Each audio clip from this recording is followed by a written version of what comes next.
ठीक है, तो अवध यूनिवर्सिटी के बीएड फर्स्ट ईयर में कितने सब्जेक्ट हैं? 5, जिसमें से पहला सब्जेक्ट आपका है नॉलेज एंड करिकुलम का। नॉलेज एंड करिकुलम, ये टफ सब्जेक्ट है, ये इसमें जो है टफ आता है। ये वाला सब्जेक्ट बाकी सारे यूनिवर्सिटी में सेकेंड ईयर में, लेकिन यहाँ पर फर्स्ट ईयर में। सिद्धार्था यूनिवर्सिटी का भी है, सिद्धार्था यूनिवर्सिटी के भी बच्चे ये क्लास कर सकते हैं, क्योंकि उन लोगों में भी यही हाल है, उन लोगों का भी सिलेबस थोड़ा सा अलग हो जाता है। सेकेंड आप लोगों का जो है psychology of learning, psychology of development and learning, ये इस तरह से है, पूरा मैं नाम नहीं लिख रही हूँ। ये पेपर 2 है, ये इजी है, मतलब टफ नहीं है। जैसे हम लोग बाकी सारा childhood and growing up, learning and teaching में जो सब्जेक्ट पढ़ते हैं, जो टॉपिक्स पढ़ते हैं, वो इसको अवध यूनिवर्सिटी के ये सेकेंड पेपर में मिलता है। तीसरा पेपर टफ है, तीसरा पेपर थोड़ा सा टफ है, एजुकेशनल टेक्नोलॉजी के नाम से जाना जाता है, ये थोड़ा सा है। तो दो जो आप लोगों का अवध यूनिवर्सिटी का जो फर्स्ट ईयर है ना, उसमें 2 पेपर टफ आते हैं, एक 1 नंबर और एक 3 नंबर। ज्यादातर जो बैक लगना हो या कम मार्क्स आने हो, यही दोनों पेपर में देखने को मिलता है। तो ये है, थोड़ा देखना है। अब ये 3 पेपर सभी के लिए, चाहे आपने आर्ट्स लिया हो, साइंस लिया हो या कॉमर्स लिया हो, सभी में कंपलसरी है। लेकिन 3 सब्जेक्ट के अलावा 2 और सब्जेक्ट आपको फर्स्ट ईयर में पढ़ने होते हैं, जिसको हम पेडागोजी सब्जेक्ट कहते हैं। ये सब्जेक्ट जो है आप लोगों का आपके ग्रेजुएशन के सब्जेक्ट पे डिपेंड करेगा कि आपका ग्रेजुएशन में क्या सब्जेक्ट, ये आपको साइंस भी हो सकता है, आर्ट्स भी हो सकता है, कॉमर्स भी हो सकता है, कोई भी इंग्लिश हिंदी जो भी है, जिनका जो है। तो पेडागोजी सब्जेक्ट इसमें 2 होते हैं, 2 लेना होता है। तो तीनों मिला, आपको सभी मिला करके कितने सब्जेक्ट हो गए? 5। आप लोगों के टोटल सब्जेक्ट अवध यूनिवर्सिटी में कितने हो जाते हैं? 5। अब इसका जो है guess question, guess notes, important questions या नोट्स अवेलेबल है, आप ऐप से ले लो, जो नंबर दिया जाता है वहां से मैसेज करके आप ले लो, या आप लोग का वो भी हम जो है इसमें बताएंगे। ठीक है, चलिए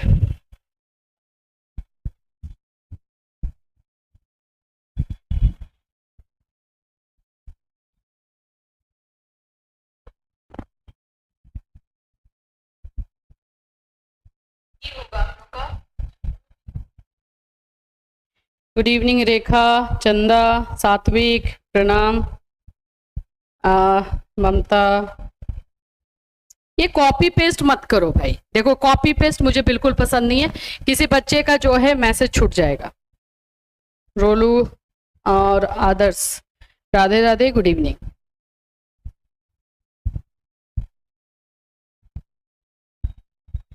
अवध के वेबसाइट से टाइम टेबल हटा दिया गया है, हो सकता है कोई, देखो मुझे क्या मिस्टेक लगा है पता है, फर्स्ट ईयर सेकेंड ईयर का जो टाइम है वो लगभग सेम ही बता दिया है, जबकि वो अलग अलग रहता है। मैम थर्ड पेपर करवा दीजिए, आईसीटी टफ लगता है मुझे। Good evening, good evening, good evening.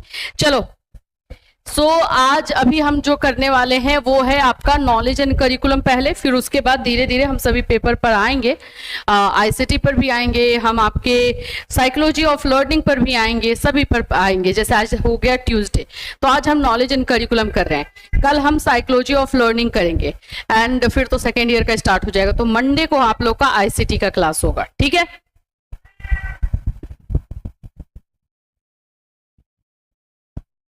हाँ, उसी में कुछ प्रॉब्लम दिखा था मुझे, तो अभी चेंज कर दिया होगा तो ठीक है, अदरवाइज ज्यादा चेंजेस नहीं होगा, टाइमिंग वही रहेगा। और इसका होने का रीजन ये है कि रिक्वेस्ट आप ही लोगों ने भेजी है कि जल्द से एग्जाम लेने को, बिकॉज बहुत सारी वैकेंसीज है, यूपी में एलटी ग्रेड है, तो ऐसे बहुत सारी वैकेंसीज है जिसकी वजह से रिक्वेस्ट किया गया है। तो ये अच्छी चीज है कि ले तो, क्योंकि अभी उतना लेट जल्दी भी नहीं है।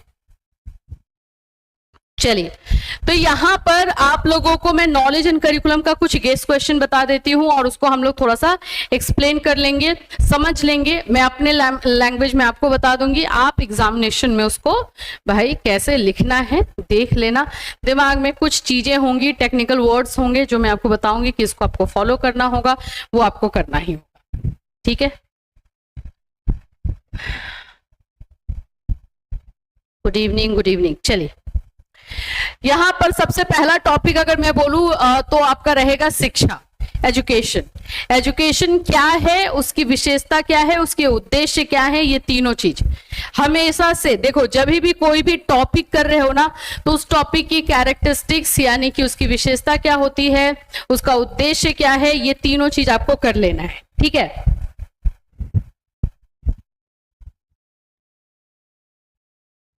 पॉपुलेशन का आज तो मैं पीडीएफ नहीं लेकर आई हूं, कल मैं बता दूंगी आपको।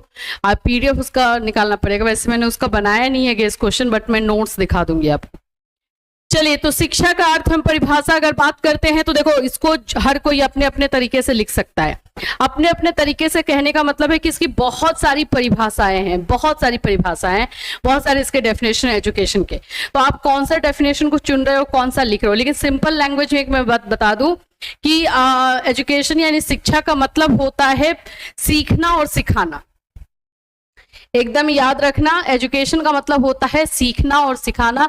मतलब जैसे आपको अगर मैं कुछ पढ़ा रही हूँ, सिखा रही हूँ, तो आपसे भी मैं बहुत सारी चीजें सीख रही हूँ। कुछ ना कुछ होता है, कुछ लोग बोले कि नहीं सीखते हैं, वो एक अलग बात है, लेकिन हम चाहे बिहेवियर हो जाए, चाहे पढ़ने का तरीका हो जाए, बात करने का तरीका हो जाए, कुछ भी ऐसा हो सकता है आप में जो मुझे आप लोग सिखा रहे हो, राइट। तो एजुकेशन यानी शिक्षा का मतलब है सीखना और सिखाना, ये एक याद रखना है, और इसको आपको सेंटेंस फॉर्म कर देने हैं, अपने आप आपका हो जाएगा। शिक्षा का अर्थ में परिभाषा, किसी भी शब्द के अर्थ को समझने का सबसे सहज तथा स्वाभाविक ढंग उस शब्द के शाब्दिक अर्थ को जानना है। अब बिल्कुल ये भी सही है। शिक्षा हिंदी में बोलते हैं, तो हिंदी में शिक्षा का मीनिंग क्या होता है वो जान लेना है। शिक्षा को इंग्लिश में एजुकेशन बोलते हैं, तो एजुकेशन का इंग्लिश में मीनिंग क्या निकल कर आता है वो समझ लेना है। यही आपका हाफ पेज जो है कवर कर लेगा, और ये तो याद रखना ही होगा। ये जब करते हो तो आप लोगों के लिए ही बेनिफिट है कि आपको जो है इस पे मार्क्स अच्छे मिलेंगे। ये टेक्निकल लैंग्वेज हो जाता है, टेक्निकल तरीका हो जाता है बोलने का, या बोले एजुकेशनल तरीका हो जाता है किसी भी टॉपिक को एक्सप्लेन करने का, तो ये आप लोग के लिए सही रहता है, ठीक है। अब मैं सबसे पहले तो इस शिक्षा का हिंदी में अगर हम बात करते हैं, तो ये जो शिक्षा वर्ड है ये शिक्ष धातु से निकला हुआ है। याद रखोगे, संस्कृत भाषा के शिक्ष धातु से निकला हुआ है, जिसका अर्थ होता है, यहां पर देखोगे, सीखने व सिखाने की क्रिया। क्या बोला है? सीखने और सिखाने की क्रिया, यानी कि टीचिंग एंड लर्निंग प्रोसेस, यही है मीनिंग। तो ये शिक्षा का हो गया, ठीक। अब इसी तरह से एजुकेशन का इंग्लिश वाला देख लें। इंग्लिश में इसको एजुकेशन बोलते हैं। एडुक्टम वर्ड से ये निकला है, लैटिन लैंग्वेज से है, और एडुक्टम वर्ड है। एडुक्टम वर्ड जो है दो वर्ड से बने हैं, ई और ड्यू को, और इसका मतलब अगर मैं बताऊं तो आप लोग का होता है अंदर की क्षमता, इंटरनल कैपेसिटी को बाहर निकालना, उसको पॉलिश करना, ये मीनिंग होता है एडुक्टम का।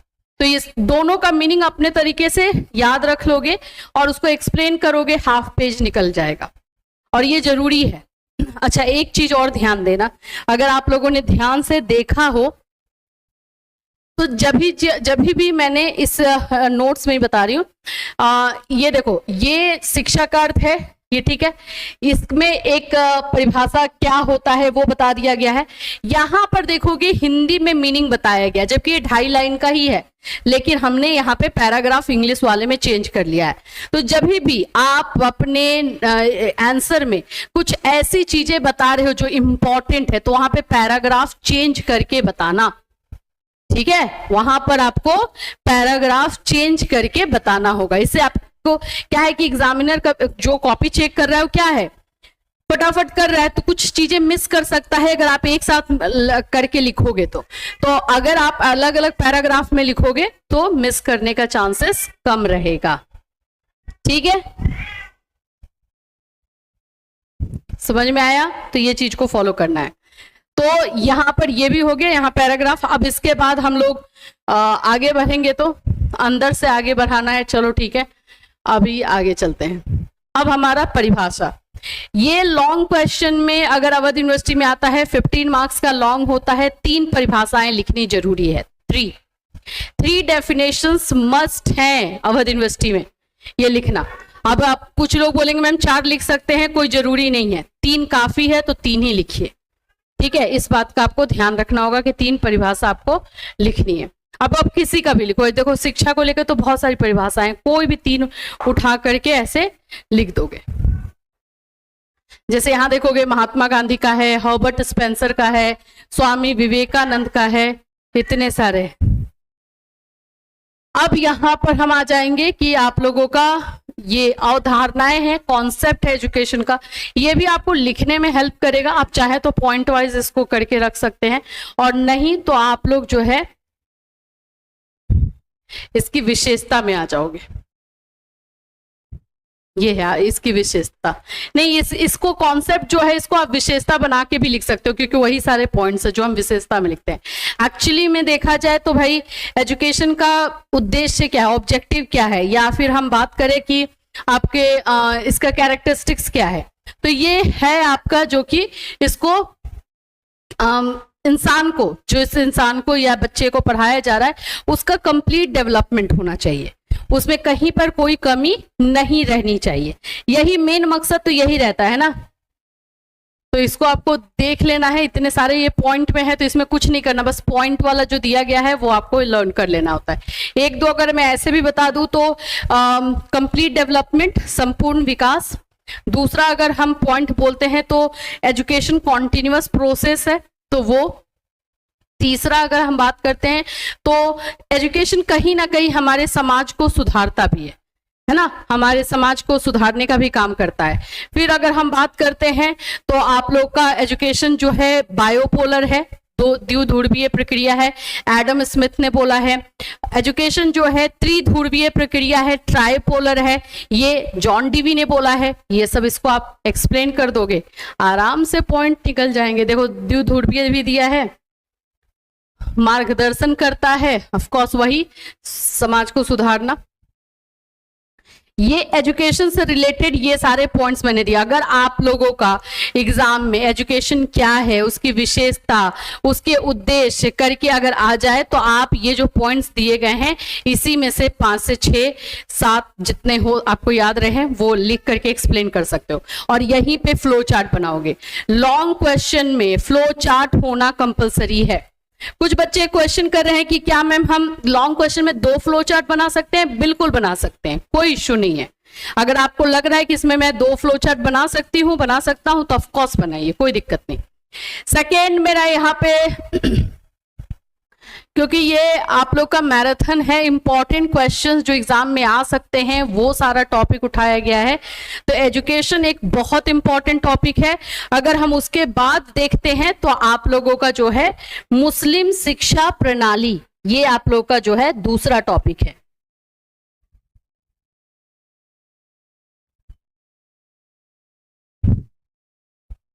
ठीक है, तो मुस्लिम शिक्षा प्रणाली ये है क्या?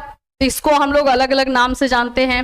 मुगल एजुकेशन, मुगल शिक्षा के नाम से भी जानते हैं, मिडविल पीरियड के नाम से, मिडविल एजुकेशन के नाम से जानते हैं, तो मध्यकालीन शिक्षा जिसको हम बोलते हैं उस नाम से जानते हैं। तो अलग अलग नाम से इसको जाना जाता है, लेकिन इसमें यही है कि जो एजुकेशन सिस्टम है वो मुस्लिम एजुकेशन सिस्टम पहली बार जो है लॉन्च हुआ, आप बोल सकते हो कि लाया गया, और उसका मकसद, पहला जो था वो था धर्म प्रसार।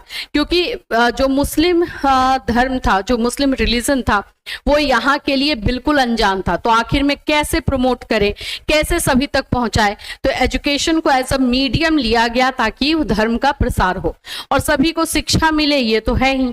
ठीक है, नहीं बाबू स्केच पेन यूज ही नहीं करना, नंदिनी बिल्कुल भी नहीं।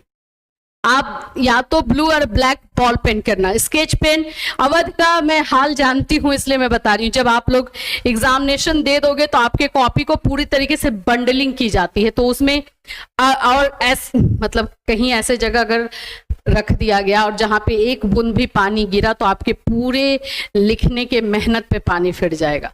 तो एक मैं बोलूंगी कि चांस क्यों लेना, स्केच पेन से हम चांस ही क्यों ले, और वो दूसरा पेज भी खराब करता है। तो नो, मेरे अकॉर्डिंग नो। ठीक है, पीडीएफ कैसे मिलेगा, वो तो आपको परचेस करना पड़ेगा। देखो हर चीज जो है फ्री में नहीं दे सकते हैं, ये बात समझना चाहिए। ये जो है पेड बैच का है, लेकिन क्योंकि बहुत सारे ऐसे बच्चे हैं जो पेड बैच नहीं ले पाते हैं, तो उनके लिए मैं ऐसे पढ़ा देती हूँ ताकि दिमाग में उनके बैठे तो कुछ तो करके आ ही जाए, और या फिर इसको देख करके लिख लो। लेकिन पीडीएफ ये हम फ्री में नहीं दे सकते। आप नंबर जो दिया रहता है वहां से ले सकते हो, या ऐप से जा करके ले लो ना, ऐप पर तो आराम से दिया गया है। ठीक है, चलिए। कितना क्वेश्चन पूछता है, खुशबू का क्वेश्चन है।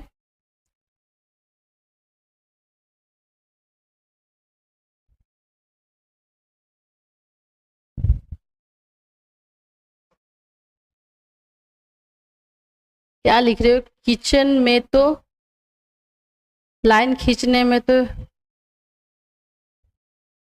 हाँ लाइन खींचने में कर सकती हो, तो उसमें वर्ड लिख नहीं रही हो तो कोई दिक्कत नहीं है। चलिए, ओके। ये मुस्लिम शिक्षा प्रणाली आप लोगों का जो है, अब हम इसको समझने की कोशिश करते हैं। ये है क्या, एक स्टोरी की तरह मैं आपको समझा दूं ताकि दिमाग में आपके बैठ जाएगा। देखो मुस्लिम शिक्षा प्रणाली एकदम ऐसे समझना ना कि आप उस जमाने में चले गए। ठीक, सोचो कि अभी अभी आप लोग ये सोचो ना कि बीएड कर रहे हो, अभी इंटीग्रेटेड बीएड आ रहा है, वो आईटीपी आ रहा है, तो उसके बारे में तो कुछ जानते हो नहीं, कैसे उसको आप तक पहुंचाया जाएगा? आखिर में प्रमोशन करके, कहीं ना कहीं से आपको दिखा करके, वीडियो दिखा करके, कोई टीचर आके बताएगा तभी तो पता चलेगा ना। सेम चीज यही था। ये मुस्लिम जब मुस्लिम आए हमारी कंट्री में, उनका जब राज स्टार्ट हुआ तो ये प्रॉब्लम हुआ कि कोई भी इस बारे में जानता नहीं था कि ये धर्म क्या है, क्योंकि अभी तक जो आ रहे थे मिलता जुलता धर्म रहता था, ये अपोजिट धर्म। अब यहाँ पर उन लोगों के लिए सबसे ज्यादा चैलेंज ये बना कि कैसे हम अपने धर्म को सभी को बताएं और वो उसको एक्सेप्ट करें। तो अब इसके लिए एजुकेशन का सहारा इसलिए लिया गया कि जो भी बच्चे वहां पढ़ने जाएंगे उसमें उनको या मकतब और मदरसा, अच्छा इसमें जो इसका स्कूल सिस्टम जो था वो दो तरह का था, जिसका पहला नाम है मकतब, जिसमें कि प्राइमरी एजुकेशन, प्राथमिक शिक्षा दी जाती थी, और दूसरा है मदरसा जिसमें कि हायर एजुकेशन दिया जाता था। ठीक है, तो अब चाहे मुस्लिम के अलावा हिंदू भी तो जा रहे पढ़ने को, तो जैसे जैसे पढ़ने जा रहे उनको पता चल रहा है इस बारे में, कुछ लोग अट्रैक्ट भी हो रहे हैं, कर भी रहे हैं, तो ये ऐसे करके जो है ये चीजें चल रही थी। मुस्लिम काल के समय शिक्षा के अर्थ को छोटे रूप में ही स्वीकार किया जाता है। उस काल में धार्मिक शिक्षा पर ही अधिक बल दिया जाता था, क्योंकि धर्म का प्रचार करना था।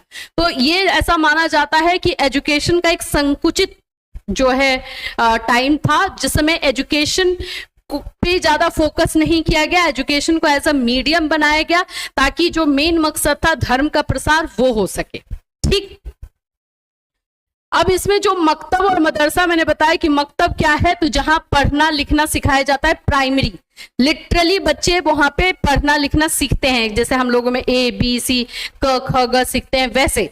ठीक है, अली बे ऐसे कुछ होता है, मुझे भी थोड़ा थोड़ा पता है इसके बारे में, तो वो सब चीजें सिखाई जाती हैं। मदरसा में क्या होता है, तो मदरसा में जो है हायर एजुकेशन, जैसे कि आप पढ़ते हो, हम पढ़ते हैं, वैसा ही है, वैसा ही सब्जेक्ट रहता है, उसके अलग अलग टीचर आते हैं पढ़ाने को और वो सारी चीजें पढ़ाई जाती हैं। ठीक है, तो ये दोनों को याद रखना है। और इसमें जो है मकतब मदरसा यहाँ पे एक्सप्लेन किया गया है। अब इसकी विशेषताएं हैं, ऑब्जेक्टिव्स हैं, तो पहला तो यही है कि भाई धर्म के प्रचार के लिए हुआ था। दूसरा है कि उच्च शिक्षा की स्थिति, अच्छा ऐसे ही मैं बता देती हूँ जो पॉइंट्स में याद रख लेना। देखो मुस्लिम एजुकेशन सिस्टम का कुछ प्रॉब्लम भी था, कुछ अच्छी चीजें भी थी। अच्छी चीजें ये थी कि स्कॉलरशिप, आज आपको जो मिलता है स्कॉलरशिप, इसकी शुरुआत, इसका स्टार्टिंग जो है मुस्लिम एजुकेशन टाइम से हुआ है।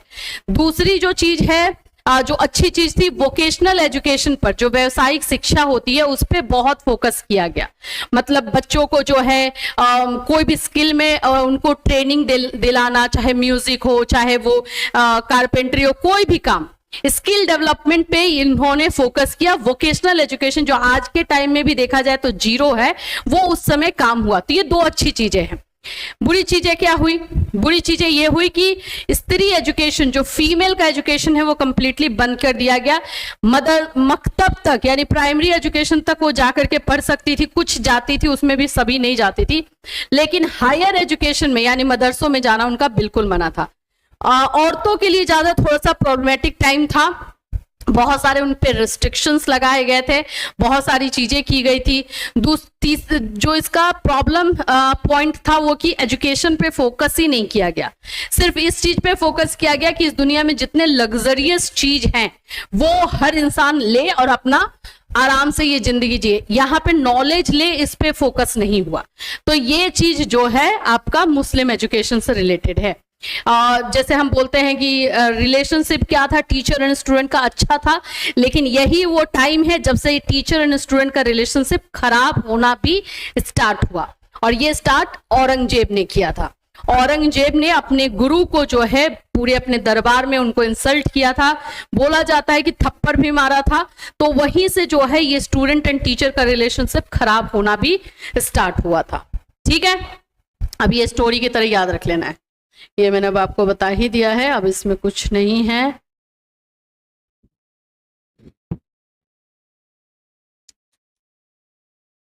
ठीक है, उद्देश्य था इस्लाम धर्म का प्रचार प्रसार, ये ऑब्जेक्टिव, सांसारिक सुख को मुख्य स्थान देना, जो लग्जरियस चीजें हैं इस दुनिया में उनको जो है मेन प्रायोरिटी देना, ज्ञान का विकास, मतलब ये तीसरे चौथे नंबर पे चला गया था। देश प्रेमी की भावना, यस, अपने कंट्री को लेकर प्यार, व्यावसायिक शिक्षा, जो मैंने अभी वोकेशनल एजुकेशन बताया वो था, और ये कंक्लूजन हो गया। ठीक है, तो ये आप लोगों का हो गया मुस्लिम एजुकेशन सिस्टम। मैम जो 299 वाला नोट्स है वो पूरा तैयार है, 1 पेपर 2 पेपर 3 पेपर है, हाँ वो पूरा उसमें डिटेलिंग में दिया गया है, वो 3 पेपर का ही है।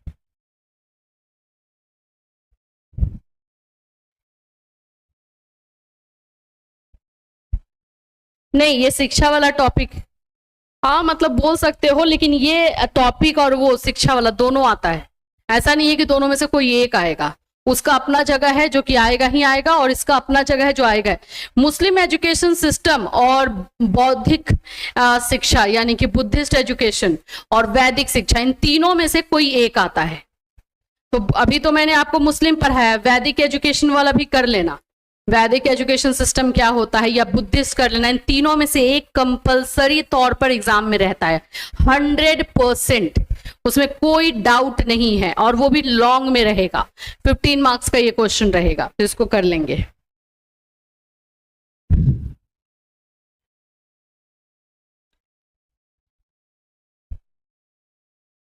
Hundred % Anjali Goswami, yes, complete कर लो, उसी में से आएगा, कोई डाउट नहीं है, कोई डाउट नहीं है।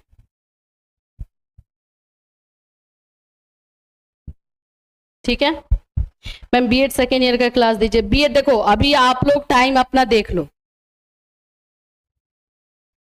टाइम एक देख लो, Monday Tuesday Wednesday first year होगा अवध का, सिर्फ अवध का ही क्लास हो रहा है अभी, और थर्सडे फ्राइडे सैटरडे आप लोगों का जो है सेकेंड ईयर का होगा। ये फर्स्ट ईयर और थर्सडे फ्राइडे और सैटरडे ये सेकेंड ईयर। अब मुझे इसमें कुछ ये नहीं चाहिए, टाइम टेबल अपना याद कर लीजिए, इसी के अकॉर्डिंग क्लासेस चलेगा। ठीक है, एग्जाम सेंटर कब पता चलेगा? मैम कितना क्वेश्चन का आंसर देना होगा, वो सारा पैटर्न आप पीवाईक्यू देखोगे उसमें पता चलेगा। जैसे लॉन्ग क्वेश्चन जो है उसमें आप लोग को 2 करना होता है, ठीक है। शॉर्ट क्वेश्चन आई थिंक 4 या 5 है, 8 40 और 30 70, हाँ 4 है, नहीं सॉरी 5 है।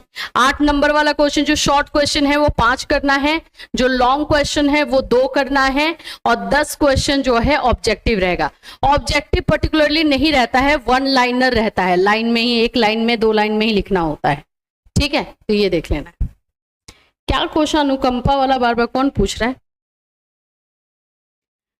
मैम अनुकंपा का क्या न्यूज है बिहार में? अनुकंपा का न्यूज क्या है? अनुकंपा हर जगह पे लगाया जाता है, हर वैकेंसी में, किसी किसी वैकेंसी में। जैसे अभी कौन आया है, परिचारी वाला और क्लर्क वाला जो वैकेंसी आया हुआ है उसमें अनुकंपा का है। अनुकंपा का मतलब होता है कि कोई इंसान जो कि गवर्नमेंट जॉब कर रहा है और गवर्नमेंट जॉब करते समय अगर उसकी मृत्यु हो जाती है, उसका डेथ हो जाता है, तो उस नौकरी की जगह पर उसके फैमिली मेंबर्स में से किसी को जो है नौकरी दे दी जाती है, उसे ही कहते हैं अनुकंपा।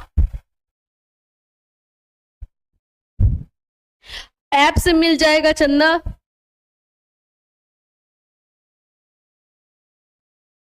ठीक है, ऐप से मिल जाएगा।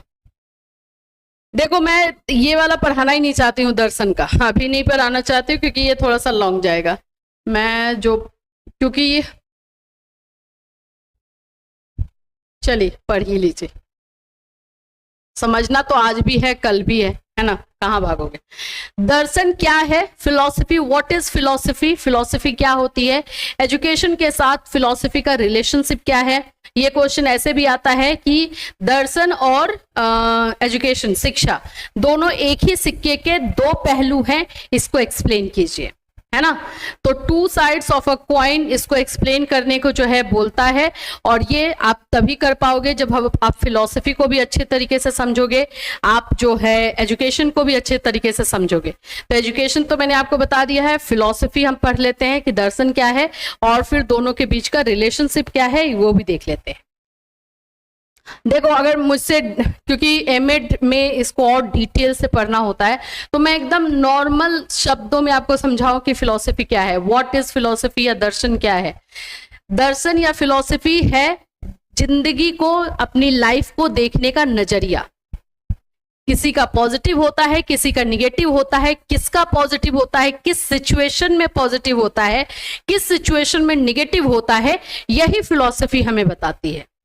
फिलॉसफी हमें ये बताती है कि इस सिचुएशन में ये इंसान कैसे सोच रहा होगा, और ऐसा अगर ये सोच रहा है तो क्यों सोच रहा है, आखिर में इसके साथ क्या हुआ है।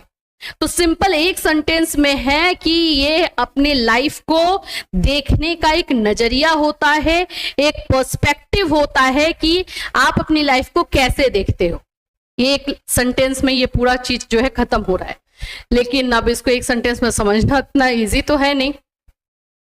फिलॉसफी में इंसानों पे, ह्यूमन बीइंग पे एक्सपेरिमेंट, रिसर्च किया जाता है कि हर एक सिचुएशन में इंसान का बिहेवियर चेंज क्यों हो जाता है, किस तरह के इंसान का चेंज होता है, उसकी आखिर में सोच क्या होती है, किस सिचुएशन से वो डील कर रहा होता है। यही सारा चीज जो है रिसर्च किया जाता है फिलॉसफी में। जैसे कुछ लोग कुछ ऐसी ऐसी बातें बोलते हैं जो हमारे समझ से ऊपर जाने लगती है, तो हम लोग बोलते हैं कि ज्यादा फिलॉसफी मत झाड़ो, बोलते हैं ना। तो वही चीजें होती हैं, फलसफा है जिंदगी का जो चलते जाता है। तो यही है फिलॉसफी, सिंपल एक सेंटेंस में। चलिए, हाँ, दर्शन शब्द एक अंग्रेजी रूपांतरण फिलॉसफी शब्द दो यूनानी फिलोस एंड सोफिया से मिलकर बना है। फिलोस का अर्थ होता है प्यार, सोफिया का अर्थ होता है विजडम।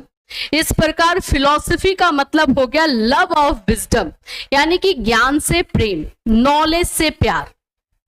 आपको ज्ञान से प्यार हो जाएगा, आपको वैसी वैसी बातें करने का ही मन करेगा जो इधर से उधर जा रहा है और बाकी सामने वाले के जो है ऊपर से जा रहा हो। ये हमने लिटरल मीनिंग देखा है, जिसको हम बोलते हैं शाब्दिक अर्थ। फिलॉसफी जो वर्ड है इसका हमने लिटरल मीनिंग यानी कि इसका हमने शाब्दिक अर्थ देखा है, जो कि बना है फिलो प्लस सोफिया से। फिलो का मतलब होता है प्यार, लव। सोफिया का मतलब होता है विजडम, ज्ञान। तो ज्ञान से प्यार, यही है फिलॉसफी। आया समझ में? चलिए, अब यहां से आप लोगों का मीनिंग समझ लिए, तो अब यहां से डेफिनेशन देना है। डेफिनेशन में बाइटमैन का है, R.W. सेलर्स का है, बर्टन रसेल का है। इसमें से आपको तीनों एक कर लेना है। अब हम इसको थोड़ा डिटेल में समझते हैं फिलॉसफी को।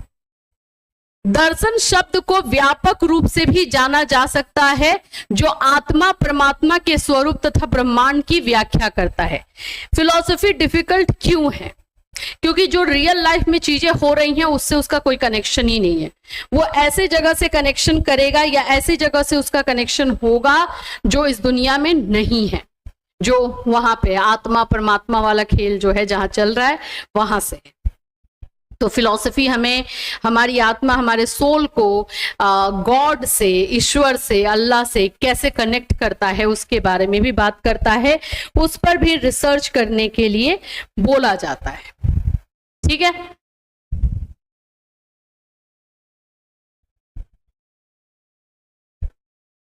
देखो अब एक और देख लेते हैं, संकुचित अर्थ क्या होता है दर्शन का। संकुचित का मतलब हो गया नैरो मीनिंग। तो नैरो मीनिंग में ही वो आता है कि मनुष्य जो है लाइफ को, अपने जीवन को कैसे देखता है उस पर अध्ययन करना, वही नैरो मीनिंग में आता है। तो होगा इसमें दर्शन शब्द का संकुचित अर्थ भी निकाला गया है, जो आत्मा, परमात्मा और प्रकृति के रहस्य को जानने के लिए प्रयास करे।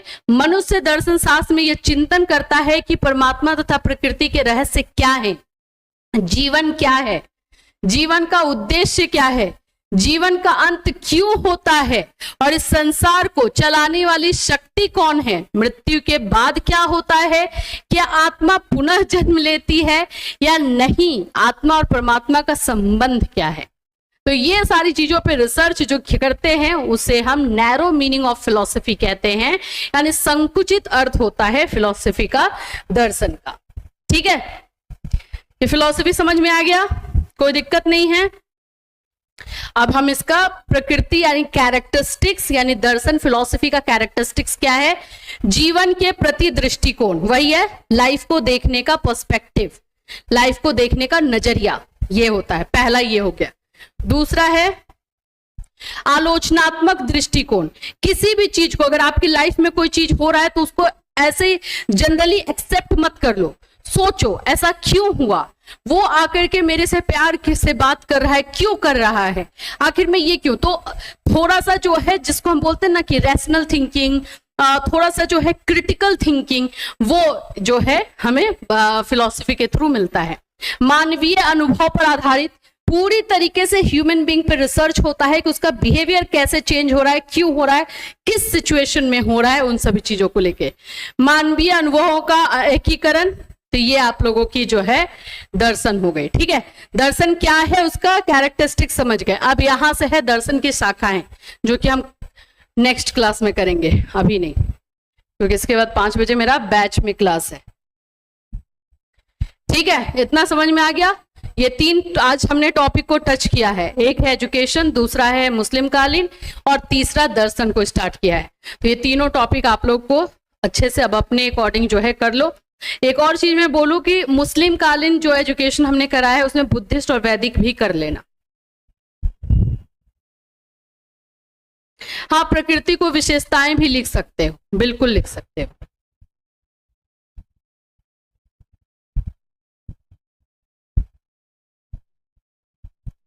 यस, एग्जाम डेट आ गई है बाबू, 2 अगस्त से एग्जाम है। किसको स्क्रीनशॉट लेना, लो।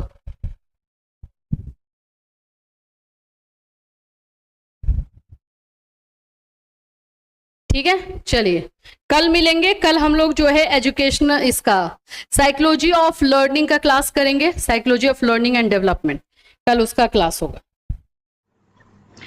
Hello everyone, good evening. जैसे कि हमने आपसे प्रॉमिस किया था कि 8 बजे जो है मैराथन क्लास लेकर आएंगे अवध यूनिवर्सिटी के लिए, सो हम आपके साथ हैं।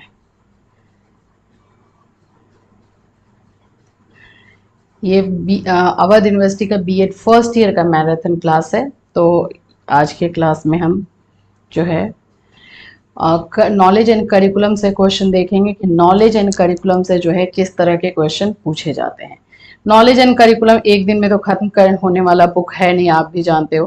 तो नॉलेज एंड करिकुलम हम 2 दिन में करेंगे, 2 दिन में इसको कंप्लीट करेंगे। आज हम सिर्फ शिक्षा एंड दर्शन 100% फिक्स क्वेश्चन इसके साथ रहेगा। तो जहां से हमें मार्क्स मिल सकता है हम उस क्वेश्चन को तो डेफिनेटली करेंगे, राइट। तो हम पहला जो है आज का क्लास आज के क्लास में हम पूरा एजुकेशन एंड फिलॉसफी को क्लियर करेंगे। एक और अच्छी बात यह है कि इसको हम लोगों ने ट्राई किया है बाइलिंगुअल रखने को, तो ये आपको बाइलिंगुअल मिलेगा, मतलब 2 लैंग्वेज में, हिंदी एंड इंग्लिश दोनों में। जो कि स्टूडेंट का कंप्लेन रहता है बार बार कि मैम आप इंग्लिश में नहीं करवाती हैं, तो ये इसमें आपका क्लियर हो जाएगा। तो आज के क्लास का जो हमारा मैराथन रहेगा वो पहला क्वेश्चन आप देख सकते हो शिक्षा से है। उसके पहले मैं आप लोगों को जो है क्वेश्चन पेपर दिखाना चाहूंगी। क्वेश्चन पेपर जो है हमारा किस तरह से आता है और किस तरह के क्वेश्चन पूछे जाते हैं, ठीक है। तो हम जब देखोगे आप तो आपको खुद ही पता चलेगा कि कितना जो है शिक्षा कितना इम्पोर्टेंट है, एजुकेशन टॉपिक एंड फिलॉसफी का टॉपिक जो है कितना इम्पोर्टेंट है, तो वो हम करेंगे। एंड देन उसके बाद कल का क्लास जो है पूरा हमारा आदर्शवाद, यथार्थवाद, प्रयोजनवाद इस पे चलेगा, क्योंकि वो 100% क्वेश्चन आने वाला है। सो इस तरह से हम करेंगे। सोशियोलॉजी से भी क्वेश्चन रहता है, जैसे आप देख सकते हो। सबसे पहला क्वेश्चन तो आप यहाँ पे देख लो। Good evening Reena. तो यहाँ पे अगर आपको मैं दिखा दूँ, ये क्वेश्चन पेपर है, आपको स्क्रीन पर दिख रहा होगा। तो यहाँ पर जो सबसे पहला क्वेश्चन जो 1 नंबर का इस तरह से नॉलेज एंड करिकुलम में पूछता है, पहले फर्स्ट एक नंबर का 10 क्वेश्चन रहेगा, जिसमें देखो कि जीवन में शिक्षा का स्थान ये पूछा है। एंड अगर हम दोबारा ऊपर चलते हैं तो इसमें विद्या अविद्या का मीनिंग पूछा है, जो कि आपके ये में सिलेबस में है। फिर है शिक्षा के दर्शन की अवधारणा, concept of philosophy of education, शिक्षा दर्शन से ये क्वेश्चन है, वो भी हम आज करने वाले हैं। Good evening Anshika, Pinki good evening, Preeti hello, Purnima good evening. So फिर उसके बाद यहाँ पे आप आदर्शवाद, यथार्थवाद से क्वेश्चन रहता है, जिसको मैं मतलब वो तो आप समझ ही लो कि फिक्स क्वेश्चन है। तो वो आदर्शवाद, यथार्थवाद हम कल के क्लास में देखेंगे इसको, कल का क्लास या फिर हम बोले तो नेक्स्ट टाइम का क्लास। यहाँ पे नेक्स्ट क्वेश्चन करिकुलम से रहेगा। नॉलेज एंड करिकुलम है तो जाहिर सी बात है नॉलेज से एजुकेशन से क्वेश्चन रहेगा, तो करिकुलम से भी क्वेश्चन रहेगा। ये 1 मार्क्स वाले में। थैंक यू सो मच, ठीक है। फिर उसके बाद कल्चर से है, ये 1 मार्क का क्वेश्चन है। Good evening Gurfan, Arun. यहाँ पे फिर डेमोक्रेटिक वैल्यू से है, आधुनिकीकरण है। एक चीज अवध का है कि जो 10 नंबर का क्वेश्चन, जो एक नंबर का 10 क्वेश्चन रहेगा, उसमें आपको ऑप्शन रहेंगे नहीं, पूरा 10 करना है। तो ये 10 नंबर का क्वेश्चन है। अब इसके बाद 15 सितंबर के बाद ही होगा नगमा, अभी फिलहाल पहले होने के चांस नहीं है। 2 से 3 दिन में डेटशीट देने की बात है उन लोगों की, तो देख लो 15 सितंबर के बाद ही जो है वो आगरा यूनिवर्सिटी का एग्जाम लेंगे। Thank you Arun, thank you Purnima, thank you Priya. तो ठीक है, ये आप अब यहां से आओ, यहां से एक्चुअली में शॉर्ट क्वेश्चन स्टार्ट होता है, ठीक है। तो यहां से जो अगर हम देखते हैं शॉर्ट क्वेश्चन, तो देखो शिक्षा के दर्शन की आवश्यकता है, एजुकेशन फिलॉसफी, एजुकेशन अलग से फिलॉसफी अलग से, बहुत इंपॉर्टेंट है। यहां से आपको ऑप्शंस मिलेंगे, या शिक्षा एवं दर्शन में संबंध, ये क्वेश्चन ये हर बार का रिपीटेड क्वेश्चन है, तो ऐसा नहीं सोचना है कि मैम इस बार ही से पूछा है। फिर उसके बाद से यहाँ सत्यम शिवम सुंदरम की व्याख्या है, ये आपके ऑप्शन में इसका अगर आप देखोगे तो प्रयोजनवादी के शिक्षा के उद्देश्य है, यानी कि फिर से ये प्रैग्मेटिज्म से क्वेश्चन रहेगा, तो ये वहां से क्वेश्चन आ गया। फिर उसके बाद से आप देखोगे तो एक जो है आपके जो भी एजुकेशन से रिलेटेड जिन्होंने भी अपनी फिलॉसफी दी है उनसे रहेगा। यहाँ पे महात्मा गांधी पूछा है, जॉन डीवी पूछता है, अरविंदो घोष पूछता है, तो ये 3-4 जो है उनका मैं आपको दे दूंगी, तो वो आप वहां से कर लोगे। आधुनिक शिक्षा पर वेदांत ये रहेगा। बौद्ध दर्शन से क्वेश्चन है, आत्मा के विषय में क्या कहा गया है। नहीं होगा तो हम नॉलेज एंड करिकुलम को 3 पार्ट में कर लेंगे, लेकिन हम वो सारे क्वेश्चन टच करेंगे जो एग्जामिनेशन में आने के चांसेस है। तो आज हम एजुकेशन एंड फिलॉसफी को कंप्लीट करेंगे। यहां तक मैंने आपको बता दिया क्वेश्चन किस तरह से रहते हैं। मॉडर्नाइजेशन से क्वेश्चन रहेगा, आपका सोशल चेंज से क्वेश्चन रहता है, बौद्ध दर्शन से क्वेश्चन रहता है। टॉपिक हम देख रहे हैं, ठीक है। लॉन्ग में अगर आ जाओ तो देखो, लॉन्ग में आप आओगे तो एक सोशलाइजेशन से, शिक्षा के समाजशास्त्र से, एजुकेशन सोशलाइजेशन से रहेगा। एंड देन समाजीकरण से इसमें भी ऑप्शन रहता है, 2 ही आपको करने रहते हैं और आपके क्वेश्चन 4 रहता है, तो यहाँ पे भी आपको चांस मिलेगा। प्रकृतिवाद के अनुसार ये एक तो फिक्स ही रहता है, शिक्षा के उद्देश्य एवं पाठ्यक्रम, यहाँ पे भी एजुकेशन, मतलब कि एजुकेशन जो टॉपिक आज हम लिए हुए हैं उस एजुकेशन से आपके वेरी शॉर्ट में भी क्वेश्चन रहता है, शॉर्ट में भी रहता है एंड लॉन्ग में भी रहता है। तो ये काफी इंपॉर्टेंट होने वाला है, एजुकेशन एंड फिलॉसफी, शिक्षा एवं दर्शन। तो आज हमारा पूरा क्लास जो है उसी पे चलेगा। कल का क्लास हम फुल्ली जो है आदर्शवाद, प्रयोजनवाद और यथार्थवाद, प्रकृतिवाद को देखेंगे एंड साथ साथ बौद्ध दर्शन को देखेंगे। फिर उसके बाद से हम सामाजिक शास्त्र को देखेंगे, सोशलाइजेशन से क्वेश्चन रहता है तो उसको देखेंगे। तो इस तरह से हम 3 पार्ट में जो है नॉलेज एंड करिकुलम के क्लासेस को डिवाइड करेंगे और उस तरह से हम करेंगे। चलो शिवांगी, अच्छे से सारा क्वेश्चन कर लेना, कोई क्वेश्चन छोड़ना नहीं, क्योंकि मैं भी कोई भी क्वेश्चन आप लोगों के लिए नहीं छोड़ने वाली हूँ। सारा वो क्वेश्चन करवाऊंगी जो एग्जाम में आएगा, और सभी के सभी अगर क्वेश्चन कर लोगे, मैं आपको बता दूं, अगर सभी क्वेश्चन कर लो, मतलब टोटल अगर मैं आपको बताऊं एवरेज, तो मैं आपको 20 से 25 क्वेश्चन दूंगी, इससे ज्यादा नहीं। इतना क्वेश्चन कर लोगे तो ना ही आपका शॉर्ट छूटेगा, ना ही वेरी शॉर्ट छूटेगा और ना ही लॉन्ग छूटेगा, ये एश्योरिटी मैं आपको दे रही हूँ। तो अच्छे से तैयारी करना, बिल्कुल आप लोगों के कहने पर ही मैं लेकर आई हूँ अवध यूनिवर्सिटी का। 8 बजे रात के बाद थोड़ा सा दिमाग जो है सुन्न हो जाता है, और लेकिन फिर भी आप लोगों को थोड़ा सा आप ये आपका ये है क्वेश्चन पेपर है तो मैं भी दिख रहा, फिर भी क्वालिटी आप इंक्रीज कर लेना। नहीं, अवध में जो है आपका डिस्क्रिप्टिव होने वाला है, ठीक है। चलो, ये क्वेश्चन पेपर के साथ हम डिस्कस कर चुके हैं। इसके अकॉर्डिंग हमने देख लिया कि एजुकेशन एंड फिलॉसफी काफी इंपॉर्टेंट टॉपिक है। इसमें क्वेश्चंस कैसे कैसे अभी तक पूछे गए हैं, वहां पे मैं आपको क्वेश्चन में आप आ जाइए, देखते हैं। वो सारी चीजें आपको बताई जाएंगी। फिलहाल आप ये क्लास में जितने क्वेश्चन दिखाए जा रहे हैं वो सारे के कर लो और समझते हुए करो। चलो, फर्स्ट क्वेश्चन जैसे आपको अपने स्क्रीन पर दिख रहा है, एजुकेशन क्या है, ये आपके 1 नंबर में पूछ सकता है एंड शॉर्ट में पूछेगा, लॉन्ग में अकेले नहीं आएगा, लॉन्ग में आएगा तो अपने फ्रेंड्स को लेकर आएगा, ठीक है। तो यहां पर पहले तो शिक्षा का मीनिंग ही हम समझते हैं। शिक्षा जड़ नहीं अपितु एक चेतन तथा स्वैच्छिक द्विमुखी प्रक्रिया है। याद रखो, शिक्षा को पहले द्विमुखी यानी कि बायोपोलर बोला जाता था, इसलिए यहाँ पे यूज किया गया है। इस दृष्टि से शिक्षा के 2 व्यक्तियों का होना परम आवश्यक है। कौन कौन? द्विमुखी प्रक्रिया में कौन 2 लोगों का होना आवश्यक है? एक टीचर का और एक स्टूडेंट का, एक शिक्षक और दूसरा बालक। शिक्षक के कुछ आदर्श, मूल्य तथा विश्वास होते हैं और बालक इन सब से प्रभावित होता है। टीचर्स अपने प्रिंसिपल्स, अपने रूल्स, अपने नियम के अनुसार चलता है और उनके नियम और उनके बिहेवियर से, उनके ऑरा से जो है स्टूडेंट इन्फ्लुएंस होता है। यह शिक्षा का एकदम एक तरह से चलने वाला प्रोसेस है, पहला, ठीक है। दूसरे शब्दों में अगर हम बोले, दूसरे डेफिनेशन में हम देखते हैं तो शिक्षक एक दार्शनिक है, यानी टीचर एक फिलोसोफर है जो अपने दर्शन के अनुसार, जो अपने फिलॉसफी के अनुसार बालक के जीवन के विभिन्न पक्षों को विकसित करके वांछित लक्ष्य को प्राप्त करने का प्रयास करता है।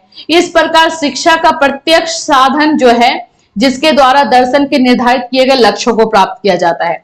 देखो, यहां पर जो एजुकेशन के बारे में हम बात कर रहे हैं,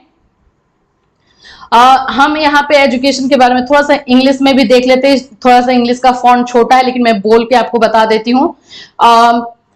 education is not the rote but a conscious and voluntary two faced process. From this point of view it is absolutely necessary to have 2 person for education. Education के लिए 2 पर्सन का होना जरूरी है, एक टीचर, एक जो है एक स्टूडेंट, ठीक है।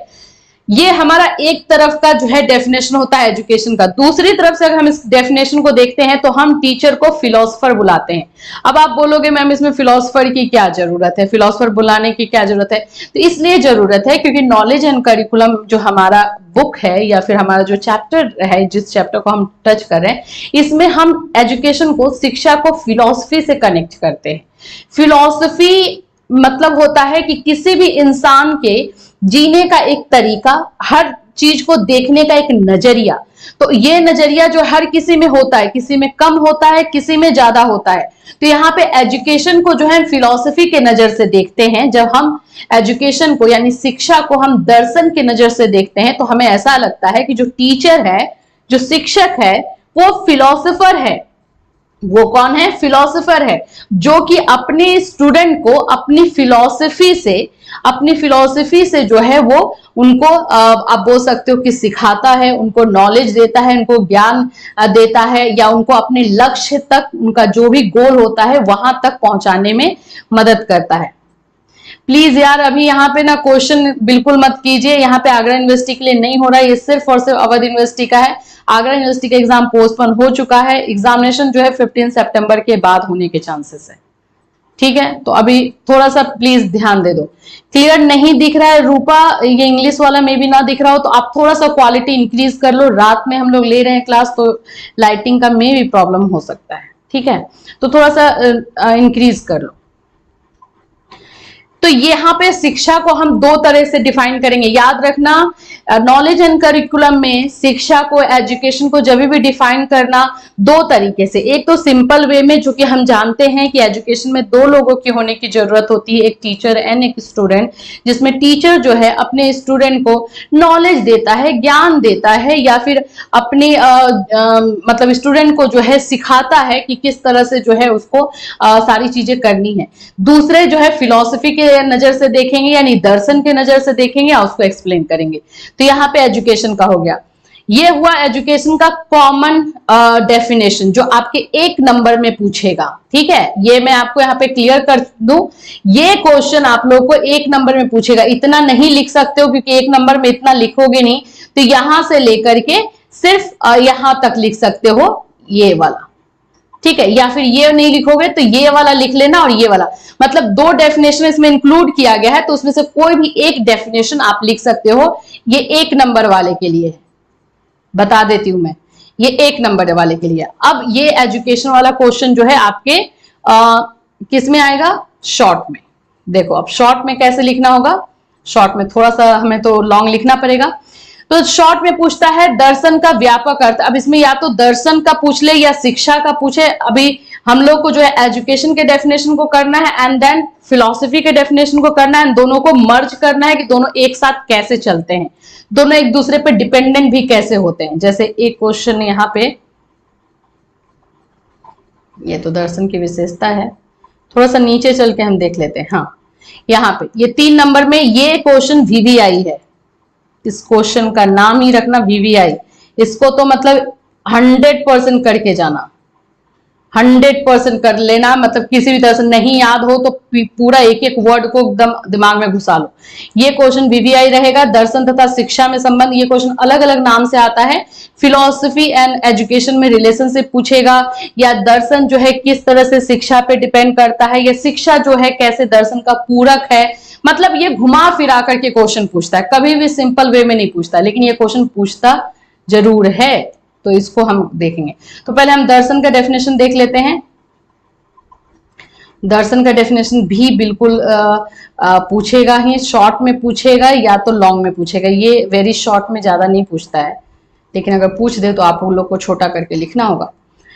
चलो, दर्शन क्या है भाई, फिलॉसफी क्या है? इस फिलॉसफी का नाम तो इतना हम लोगों ने सुना है, ये है क्या? व्यापक रूप में दार्शनिकों का कोई भिन्न वर्ग नहीं होता। अगर हम कैटेगराइज करें कि फिलोसोफर जो है कौन सी कैटेगरी में आएंगे, क्या है, मतलब फिलोसोफर कौन हो जाते हैं। अगर हम नॉर्मली किसी इंसान से पूछ दे कि फिलोसोफर के बारे में जानते हो, कौन है दार्शनिक, क्या कौन होते हैं, तो सब मुंह बनाएंगे। साइंटिस्ट का नाम लोगे तो कम से कम एक या दो ऐसा कोई ना कोई बंदा तो जो है अब्दुल कलाम का नाम ले ही लेगा, या फिर किसी ना किसी साइंटिस्ट का ले लेगा, लेकिन दार्शनिकों के बारे में उतना कोई जानता नहीं है। हम जानेंगे क्योंकि हम स्टूडेंट है, हमें इसके बारे में समझना है। वे सभी व्यक्ति, अब सुनो दार्शनिक कौन होते हैं। यहाँ पे जो वर्ड्स यूज किए गए हैं उस वर्ड को आप मॉडिफाई करके लिख सकते हो। अगर कॉन्सेप्ट क्लियर रहेगा तो आप अपने तरीके से लिख लेना। वे सभी व्यक्ति दार्शनिक हैं जो सत्य की किसी न किसी रूप में खोज करते रहते हैं। वैसे लोग, अब व्यक्ति की जगह लोग लिख सकते हो, वैसे लोग को फिलोसोफर कहते हैं जो किसी न किसी तरह से सत्य की खोज यानी सच्चाई की जो है खोज करते हैं। ठीक है, यदि ध्यान से देखा जाए तो पता चलेगा कि प्रत्येक व्यक्ति को अपने जीवन की लंबी यात्रा में जन्म से लेकर मृत्यु तक दिन प्रतिदिन अनेक नए नए अनुभव होते रहते हैं। इन अनुभवों के आधार पर उसे नवीनतम ज्ञान की प्राप्ति होती। यही नहीं, उसे हर समय यह जानने की इच्छा बनी रहती है कि अच्छे तथा बुरे, उचित तथा अनुचित, सच्चे तथा झूठ, सुंदर अथवा भौंडे तथा अन्याय में क्या भेद है। देखो, अगर मैं आपको फिलोसोफर के बारे में बोलूं कि दार्शनिक कौन होते हैं, फिलोसफी क्या होती है, तो सिंपल वे में एक बात याद रखना कि फिलोसफी यानी दर्शन वो है जो हम सब जो है अपनी लाइफ में कभी ना कभी और किसी ना किसी रूप में जो है करते ही हैं। आपको अपनी लाइफ को जीने का तरीका अलग होगा, आपको अपनी लाइफ को देखने का तरीका अलग होगा। तो फिलोसोफर का एग्जैक्टली डेफिनेशन यही होता है कि हर एक व्यक्ति यानी प्रत्येक व्यक्ति जो है अपनी लाइफ को जीने के लिए हर चीज में क्वेश्चन करता ही है, प्रश्न करता ही है कि सही क्या है, गलत क्या है, सच क्या है, सच क्या है, सच की खोज करता है, वो दार्शनिक कहलाता है। तो हर एक इंसान अपनी लाइफ में करता है, हर एक इंसान जो है लाइफ में सच्चाई की खोज करता है। अब कोई ज्यादा करता है, कोई कम करता है। जो बहुत डीपली घुस जाते हैं उनको दार्शनिक का टैग दे दिया जाता है कि भैया ये तो फिलोसोफर है। बाकी अदरवाइज हम लोग देखें, आप अपने आप को देखो, मैं अपने आप को देखूं, तो हम सब कहीं ना कहीं फिलोसोफर है। हम सब कहीं ना कहीं सच जानना चाहते हैं। अभी आगरा वालों के साथ ये इंसिडेंट हुआ, हम भी जानना चाहते भाई क्यों कर दिया। ऐसे 2 दिन पहले तुमको कौन से इंफॉर्मेशन मिल गई कि उस लोगों का जो है डेट आप लोगों ने एक्सटेंड किया इस शॉर्ट टाइम में, हम जानना चाहते हैं। अब इसकी हम खोज करने बैठेंगे, पूरा एनालिसिस करेंगे कि हाँ इसके पीछे कुछ ना कुछ रीजन होगा, तो बनेंगे फिलोसोफर। लेकिन हमें क्वेश्चन का आंसर तो कोई दे नहीं रहा है। तो इस तरह से जो है नहीं होगा, बिल्कुल अवध नहीं करता है। अवध का एक चीज मुझे बहुत पसंद है, देखो अवध में बहुत निगेटिव पॉइंट है। इसका जो करिकुलम है, इसका जो भी ये सिलेबस है काफी पुराना है, इसको अपडेट करना चाहिए और इस बार सेमेस्टर जब चेंज होगा तो जरूर अपडेट करेगा, ये इसका प्रॉब्लम है। लेकिन ये हमेशा जो है जो बोलता है वही करता है। लास्ट टाइम भी कोविड की वजह से ये पहले बोल चुका था भाई हम तो रिटर्न लेंगे, उस कोविड में इसने रिटर्न ले लिया था 10 दिन से 15 दिन में, जो डेट निकाला उसमें, तो अभी ये चेंज नहीं कर सकता है। और इसने पहले ही बोल दिया था कि इस बार एग्जामिनेशन लेने में लेट होगा, लेकिन इतना लेट होगा ये नहीं पता था। और ग्रेजुएशन और बाकी सारे का एग्जामिनेशन कंप्लीट करवाने के बाद डेट शीट निकला है। तो इन लोग के पास कोई बर्डन नहीं है। आगरा फंसा हुआ है, आगरा जल्दबाजी में सारा काम करता है बिना सोचे समझे। जो लोग भी आगरा के हैं, पता नहीं कौन आगरा को चला रहे हैं, स्टूडेंट को परेशान कर रहे हैं। तो यहाँ पे दर्शन से अगर एक वर्ड में एक वन नंबर का एक क्वेश्चन आया तो यही याद रखना, वे लोग जो है वैसे लोगों को हम दार्शनिक कहते हैं जो सत्य की किसी न किसी रूप में खोज करते हैं, सच्चाई की किसी न किसी रूप में खोज करते हैं, उसको हम दार्शनिक कहते हैं। एक नंबर का आया तो, बाकी अगर आपका लॉन्ग आया मींस शॉर्ट में आया तो ये आप कर सकते हो। तो ये सारे डेफिनेशन के अकॉर्डिंग अगर हम देखते हैं, पूरा डेफिनेशन को हम जो चेक किए उसके बाद हम ये बोल सकते हैं कि संसार का प्रत्येक व्यक्ति दार्शनिक के रूप में सत्य की खोज करने को उत्सुक होता है, इसलिए वो प्रत्येक वस्तु के वास्तविक स्वरूप को ठीक ठीक समझने में सफल भी हो जाता है। ठीक है, अभी यहाँ पे आपका दार्शनिक का दर्शन के अर्थ को समझने के लिए यानी फिलॉसफी के अर्थ को समझने के लिए आपको डेफिनेशन लिखना पड़ेगा। अगर शॉर्ट में भी आता है तो कम से कम 1 से 2 आपको लिखना पड़ेगा। लॉन्ग में आएगा, देखो शॉर्ट में आएगा तो एक भी डेफिनेशन लिखोगे तो चल जाएगा किसी भी फिलोसोफर का। अगर लॉन्ग में रहेगा तो कम से कम ट्राई करना 2 से 3 लिखने को। तो यहाँ पे आर जो है डब्ल्यू सेलर्स का दिया हुआ है एंड यहाँ पे दूसरा दिया हुआ ब्लेन रसेल का। तो ये दोनों 2 आपको डेफिनेशन मिलेंगे, ये डेफिनेशन आपको लिखना। ज्यादा एक लाइन वाला डेफिनेशन मैं चुन करके ही लाती हूँ ताकि वो डेफिनेशन याद करने में इजी हो। देखो रसेल ने क्या बोला है, अन्य क्रियाओं के समान दर्शन का मुख्य उद्देश्य ज्ञान की प्राप्ति है। सिंपल, रसेल का यही कहना है कि जैसे हम बाकी सारे एक्टिविटीज करते हैं और उसका हमारा मोटो क्या होता है, उसका उद्देश्य क्या होता है, ज्ञान की प्राप्ति। सेम फिलॉसफी का भी है, दर्शन का भी वही है कि हमें ज्ञान की प्राप्ति हो, इसका भी उद्देश्य है ज्ञान की प्राप्ति। यहाँ पे डब्ल्यू सेलर्स ने क्या बोला है, दर्शन उस निरंतर प्रयास को कहते हैं जिसके द्वारा हम अपनी और संसार की प्रकृति के संबंध में क्रमबद्ध ज्ञान द्वारा एक सूक्ष्म दृष्टि प्राप्त करने की चेष्टा करते हैं। तो डब्ल्यू सेलर्स ने बोला है कि दर्शन यानी कि फिलॉसफी हम उस कंटिन्यूअस ट्राई को बोलते हैं जिसमें हम अपनी और इस दुनिया में, ये संसार में जो है जो भी चीजें चल रही हैं उसको हम सीक्वेंस से जो उसमें कनेक्शन ढूंढते हैं और उसका हम कुछ ना कुछ आउटपुट निकालते हैं। तो उसको डब्ल्यू सेलर्स ने ये बोला है, आर डब्ल्यू सेलर्स का ये है। देखो, अब मैं आपको बस डेफिनेशन याद करने के लिए यही सजेशन दूंगी, छोटा से छोटा डेफिनेशन चूज करो और उसको दिमाग में रखो। अब जैसे कि ये रसेल का है, तो रसेल का तो समझ में आ गया भाई, अन्य क्रियाओं के समान दर्शन का मुख्य उद्देश्य जो है ज्ञान की प्राप्ति है। इसका मेन मीनिंग निकाल लो और शब्द जो है अपने अकॉर्डिंग लगा लो। इनका मेन ये कहना था कि फिलॉसफी का भी उद्देश्य है ज्ञान की प्राप्ति। जैसे हम अन्य क्रिया, अन्य एक्टिविटी जो है, दूसरी एक्टिविटी करते हैं किस लिए? नॉलेज पाने के लिए। तो उसी तरह से फिलॉसफी का भी, तो इनका हो गया। और रसेल का जो जितना अभी हमने पढ़ा उसके अकॉर्डिंग रसेल का ये है कि फिलॉसफी जो है हम कंटिन्यूअस जो ट्राई करते हैं और अपना और संसार में जो है कनेक्शन बैठाने के लिए करते हैं, उससे जो हमें नॉलेज प्राप्त होता है, उससे हमें जो एक दृष्टि प्राप्त होती है, एक सूक्ष्म दृष्टि, एक हमारा सोचने का जो तरीका प्राप्त होता है, उसको हम दर्शन बोलते हैं। तो ये इनका, इन दोनों का है। तो अगर समझ में आ जाता है तो अच्छी बात है, नहीं समझ में आएगा तो रटना पड़ेगा, और क्या बोल सकते हैं। Okay, now next one. Philosophy से देखो अभी जितना क्वेश्चन जा रहा है, एक भी क्वेश्चन छूटना नहीं चाहिए। अब ये क्वेश्चन जो है आप लोगों का जो शॉर्ट में पूछेगा कि दर्शन क्या है या दर्शन किसे कहते हैं, तो उसके साथ ये वाला क्वेश्चन अटैच कर देगा। कौन सा? विशेषता। इसका विशेषता ज्यादा नहीं है, 3 ही विशेषता है, 3 ही कैरेक्टरिस्टिक है, लेकिन इसको ऐड कर देगा। फिलॉसफी क्या है, दर्शन क्या है और दर्शन की विशेषता बताएं। या फिर अगर इसको लॉन्ग में ले जाना होगा तो शिक्षा और दर्शन का कनेक्शन पूछेगा। देखो ये जितना क्वेश्चन का आज का सेट है, ये आपको लॉन्ग, शॉर्ट या फिर वेरी शॉर्ट घुमा फिरा के तीनों में से रहेगा ही।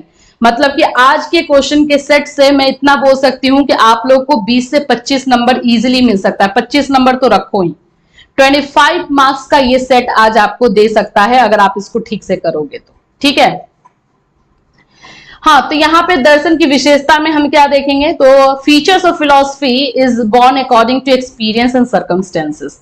जो दर्शन के अनुभव और परिस्थिति के अनुसार होता है उसको हम इसकी विशेषता कहते हैं। अब इसमें कौन कौन सी है? पहला है, जैसे कि हमने बताया कि फिलॉसफी क्या है। फिलॉसफी हमारे देखने का नजरिया है, अपने लाइफ को, सच को फाइंड आउट करने का तरीका है। हर कोई जो है सच को फाइंड आउट करता है। तो ये सारी चीजें करने में हमें क्या प्राप्त होता है? अनुभव, एक्सपीरियंस। तो इसके फीचर में क्या आ जाएंगे? एक्सपीरियंस, अनुभव तथा परिस्थितियों के अनुसार दर्शन। हम अपने एक्सपीरियंसेस और अपने सिचुएशन के अकॉर्डिंग जो है फिलॉसफी सीखते हैं। जैसे जैसे हमारी लाइफ आगे बढ़ते जाती है और हम अपनी लाइफ में बहुत सारे सिचुएशन देखते हैं, वैसे वैसे हमारा जो है देखने का तरीका जो है चेंज होता है। अभी एक एग्जांपल मैं बताऊं, एक स्टूडेंट मुझे मतलब मिला, वो विराट कोहली को बिल्कुल पसंद नहीं करता था। विराट कोहली उसको बिल्कुल ही पसंद नहीं आता था। लेकिन विराट कोहली के अगर आप पूरे जेस्चर में देखें, पूरे बिहेवियर में देखें, तो जो पहले का विराट कोहली था जिसमें इतना एटीट्यूड, इतना एंगर और इतना गुस्सा, वो सब चीजें दिखती थी, अब जो विराट कोहली को देखोगे क्रिकेटर को, उसमें मैच्योरिटी दिखती है। क्यों? क्योंकि वो अपने लाइफ के हर एक सिचुएशन एंड हर एक जो भी उसके लाइफ में टर्निंग पॉइंट आया उसे वो सीखते गए और सीखते सीखते वहां तक पहुंचा है। तो ये जो सारी चीजें जो हम सीखते हैं वो हमारी फिलॉसफी के अकॉर्डिंग आती है। हम अपने लाइफ के एक्सपीरियंसेस एंड अपने सिचुएशन से बहुत कुछ सीखते हैं, वो सारी हमारे दर्शन में यानी हमारी फिलॉसफी में कन्वर्ट हो जाती है। हमें अपनी लाइफ को देखने का हमारा नजरिया ही चेंज हो जाता है, बिल्कुल। और ये सारी चीजें जो है फिलॉसफी के अंतर्गत आती है। अच्छा, आपको भी नहीं पसंद है? अभी अच्छा हो गया है, पहले रियली में थोड़ा सा एटीट्यूड ये सब था, बट अभी ठीक हो गया है। ओके, दर्शन की पहली विशेषता यह है कि इसका जन्म अनुभव तथा परिस्थिति के अनुसार होता है। अनुभव तथा परिस्थिति के अनुसार होता है दर्शन यानी फिलॉसफी जो है जन्म लेता है किससे? हमारे एक्सपीरियंसेस और हमारे सिचुएशन से। यही कारण है कि संसार के भिन्न भिन्न व्यक्तियों में ने समय समय पर अपने अपने अनुभव तथा परिस्थितियों के अनुसार भिन्न भिन्न प्रकार के जीवन दर्शन का अपनाया। उन्होंने अपने अपने दर्शन में केवल सैद्धांतिक रूप से ही विश्वास नहीं किया। देखो होता क्या है, हर कोई फिलोसोफर जो होते हैं ना, अभी जैसे मैं ज्ञान के बारे में बताऊं, नॉलेज के बारे में, तो एक फिलोसोफर नॉलेज के बारे में कुछ और बोल के जाएंगे, एक और फिलोसोफर आ गए नॉलेज के बारे में कुछ और बोल कर गए। अब हमें क्या करना पड़ता है? सभी को लर्न करना पड़ता है। तो ये लोग क्यों करते हैं? क्यों दोनों के सभी के जो है डेफिनेशन में, परिभाषाओं में अंतर आता है? क्योंकि सभी का जो लाइफ जर्नी रहा है वो अलग अलग रहा है। तो सबने अपने अपने सिचुएशन से, अपने अपने एक्सपीरियंसेस से अलग अलग चीजें सीखी हैं। तो जिसने जैसा सीखा है उसने वैसा लिखा है। तो यही चीजें जो है फिलॉसफी बन जाती है। तो अब वो टैग उनको मिल गया फिलोसोफर का, उन्होंने लिख दिया, तो हाँ ये फिलोसोफर की थ्योरी है, ये तो आपको करके आना है और इसको तो आपको लिखना है। तो उस समय हम लोग क्या कर सकते हैं, हम लोग उनके जो है स्टेट ऑफ माइंड को समझे कि उन्होंने ऐसा कैसे लिखा होगा, यानी कि उनके लाइफ में ये सारी चीजें हुई होंगी, राइट। तो इस तरह से जो है हर कोई अपने तरीके से अपनी लाइफ को बयां करता है, ये लाइफ की चीजों को बयां करता है, और ये सभी चीजें हमारे सिचुएशन और हमारे एक्सपीरियंस के अकॉर्डिंग होती है। हाँ जी, ये सिर्फ और सिर्फ अवध यूनिवर्सिटी के लिए है, और जहां पे नॉलेज एंड करिकुलम है वो अटेंड कर सकते हैं। ओके, सो उसको कार्य रूप में परिणत भी किया तथा उसको लिखित तथा भाषित रूप में दूसरे लोगों तक पहुंचाने का प्रयास भी किया। ऐसा होता ही है, अगर कल को मुझे भी डिग्री मिल जाए कि ठीक है भाई अब मैं भी बुक लिखूं और उसके बाद से मैं अपनी बातें जो है आप लोगों तक पहुंचाऊं, तो उसके बाद क्या होगा कि मैं भी अपने सिचुएशन के अकॉर्डिंग, अपने एक्सपीरियंसेस से अभी तक मेरी लाइफ में जो जो चीजें हुई हैं उसके अकॉर्डिंग मैं उसको लिखूंगी और ट्राई करूंगी कि आप लोगों तक भी पहुंचे, ताकि आप लोग उससे रिलेट कर पाओ अगर आप लोगों के साथ वैसा हो रहा है। तो यही सारी चीजें जो हैं हमें फिलॉसफी कहलाती है, जो हमारे सिचुएशन। फिलॉसफी का हमेशा याद रखना, देखो मैं इसको रटने के लिए नहीं बोलूंगी, फिलॉसफी ऐसे बना लो अपने दिमाग में, फिलॉसफी एक सर्कल में, उसका पहला जो डंडा होगा, लो यहाँ पे मैं बना देती हूँ, ये हो गई हमारी फिलॉसफी। और फिलॉसफी का जो पहला कैरेक्टरिस्टिक का जो निकला लाइन, वो आपका बना एक्सपीरियंस के और सिचुएशन, ENS बोलते हैं इसको। क्या बोलेंगे? ENS, मतलब ये बना कैसे? ENS से, एक्सपीरियंस एंड सिचुएशन से। पहला कैरेक्टरिस्टिक फिलॉसफी का experience and situation. Okay, now second characteristic क्या है? दर्शन तथा विज्ञान। फिलॉसफी को हम साइंस से रिलेट करते हैं। देखो एक्सपीरियंस से हमने सीख लिया, हमारे सिचुएशन के अकॉर्डिंग हुआ, लेकिन हम फिलॉसफी को जो है साइंस से रिलेट करते हैं। कैसे? दर्शन की दूसरी विशेषता यह है कि इसका विज्ञान से घनिष्ठ संबंध है, साइंस से बहुत बहुत गहरा संबंध है।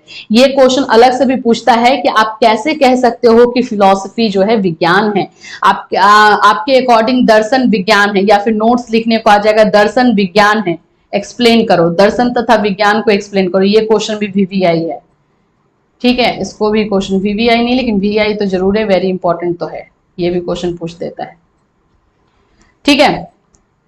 दर्शन की दूसरी विशेषता क्या है कि इसका विज्ञान से बहुत गहरा रिश्ता है। कैसे? विज्ञान हमें वास्तविकता से परिचित कराता है, और फिलॉसफी क्या है? फिलॉसफी भी सच ढूंढने का है ना। फिलॉसफी का मतलब क्या है? हम किसको फिलोसोफर बोलते हैं? वे व्यक्ति, वैसे लोग जो किसी ना किसी तरह सच की खोज करते हैं, उनको हम फिलोसोफर बोलते हैं। यही तो हमने डेफिनेशन अभी किया। विज्ञान क्या करता है? विज्ञान भी हमें रियलिटी से जो है वो परिचित कराता है कि रियल क्या है उसको समझो। तो विज्ञान हमें वास्तविकता से परिचित करता है, अतः विभिन्न विज्ञानों द्वारा प्रस्तुत की हुई वास्तविकताएं जिनका संबंध बालक की प्रकृति तथा वातावरण से है, दर्शन की अपरिपक्व सामग्री है। जो चीजें हमें साइंस ने दी है, जो हमें नॉलेज, जो हमें ज्ञान जो है साइंस ने दिया है, उसी सिचुएशन के थ्रू हम निकलकर आगे जाते हैं, जो कि हमारी फिलॉसफी के रास्ते में आता है। ओके, यदि जीवन की वास्तविकता का ज्ञान नहीं होगा तो दर्शन के लिए सत्य की खोज करना कठिन हो जाएगा। अब दर्शन, फिलॉसफी जो है अपने एक रास्ते में निकला है कि उसको सच ढूंढना है। भाई मैं तो क्या ढूंढ रहा हूं? मैं सच ढूंढ रहा हूं। सोचो कि दर्शन एक आदमी है, वो एक रास्ते पे निकल गया है कि उसको ढूंढना है सच। सच, जो सच ढूंढेगा वो भाई दर्शन दार्शनिक कहलाता है। तो वो सच ढूंढने को निकला। रास्ते में उसको मिला विज्ञान, साइंस। वो बोलेगा तुम क्या कर रहे हो? तो वो बोला कि मैंने जो है सच ढूंढ रहा हूं। साइंस ने बताया कि रियलिटी ये है, ये चीजें, ये पृथ्वी है, पृथ्वी जो है ऐसे घूमती है, ये ऐसा है वैसा है, उसने बताया। तो ये इसने बोला कि ऐसा होता है क्या? तो वो बोलेगा हाँ। अब ये दर्शन क्या करेगा कि जो उसको फैक्ट मिला है उसी को वो वेरीफाई करेगा। तो उसने वेरीफाई किया तो ये उसकी वास्तविकता, ये उसके लिए सच्चाई हो गई, और विज्ञान ने उसके पास फैक्ट रखा, यानी कि वास्तविकता रखी। तो इसीलिए विज्ञान जो है कहीं ना कहीं पर दर्शन को यानी कि हमारे फिलॉसफी को हेल्प करता है सच तक पहुंचने के लिए। समझ में आया इन लोग का संबंध, इन लोग का रिलेशनशिप समझ में आया कि विज्ञान जो है, साइंस जो है, वास्तविकता को सामने ला करके यानी फैक्ट्स को सामने ला करके हेल्प करता है फिलॉसफी को ताकि वो सच को ढूंढ पाए, और फिलॉसफी वही होता है जो सच को ढूंढता है। ठीक है, तो इन दोनों का इस तरह से रिलेशन है, इस तरह से जो है विज्ञान जो है इनकरेज करता है या फिर बढ़ावा देता है फिलॉसफी को सच तक पहुंचने के लिए। ओके, तो इन दोनों का रिलेशन है। ये आपको जो है ये नोट्स पूरा मैं आप लोग को टेलीग्राम पर दे दूंगी। तो ये मैंने इसमें ट्राई किया है कि कोई भी एक्स्ट्रा वर्ड्स यूज ना किया जाए, कोई ज्यादा लेंदी ना बनाया जाए। जैसे क्वेश्चन पूछता है, ये क्वेश्चन जैसे दर्शन तथा विज्ञान आएगा तो ये आपको शॉर्ट में पूछेगा, तो इतना आपके लिए सफिशियंट है।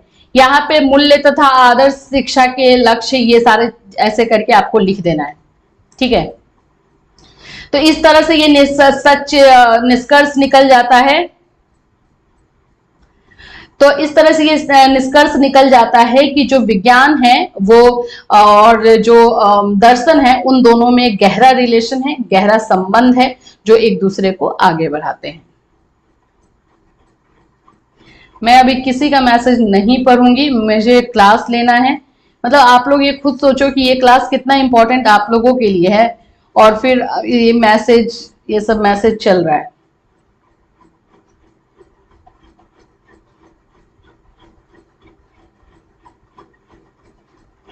मानसी, आप लोग के पास बुक होगा ना, तो पहले बुक से आप लोग भी तो थोड़ा सा नॉलेज ले लो कि एक्चुअली में क्या है, क्या पढ़ना है, क्या नहीं पढ़ना है। आप मतलब क्या अभी तक पूरा बैठी हुई थी कि हाँ चलो लास्ट मोमेंट में 4 क्वेश्चन कर लेंगे फिर चले जाएंगे। अगर यही चीजें जो आगरा के साथ एमसीक्यू हुआ आप लोगों के साथ हो जाता, तो आगरा के स्टूडेंट आज क्यों इतना सफर कर रहे हैं? क्योंकि वो लोग भी यही बैठे हुए थे कि लास्ट मोमेंट में जो है इंपॉर्टेंट क्वेश्चन कर लेंगे और चले जाएंगे, और आगरा ने खेल कर दिया कि भाई एमसीक्यू लेंगे हम, एमसीक्यू में आपको पढ़ना पड़ेगा, तो थोड़ा सा पढ़ना होगा। ठीक है, चलो ये वीवीआई क्वेश्चन देख ले। अब जैसे कि हमने ये तीसरा फीचर है, ये तीसरी विशेषता है किसकी? दर्शन की। पहला हमने एक्सपीरियंस से देख लिया, दूसरा जो है हमने साइंस समझ लिया कि भाई साइंस और दर्शन जो है एक दूसरे से संबंधित है। तीसरा जो है शिक्षा से, तीसरी इसकी विशेषता क्या है? शिक्षा से संबंध, यानी कि फिलॉसफी एंड एजुकेशन का रिलेशनशिप। आओ अब इसको देखते हैं। दर्शन तथा शिक्षा की अलग अलग व्याख्या करने से यह स्पष्ट, एक सेकंड ऊपर चला गया ना, थोड़ा और नीचे कर देते हैं।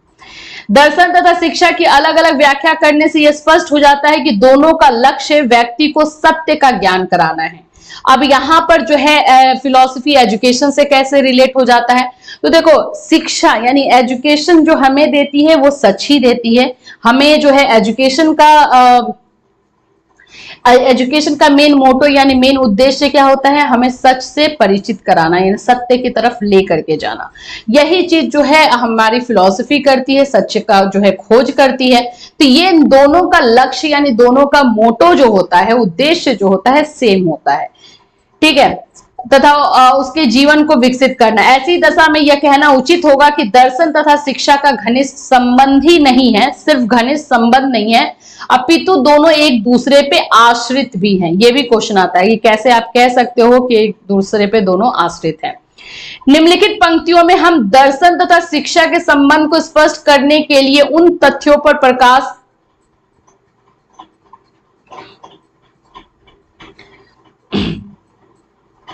डाल रहे हैं जिनके कारण शिक्षा दर्शन पर आश्रित रहती है तथा दर्शन को शिक्षा का सहारा लेना पड़ता है।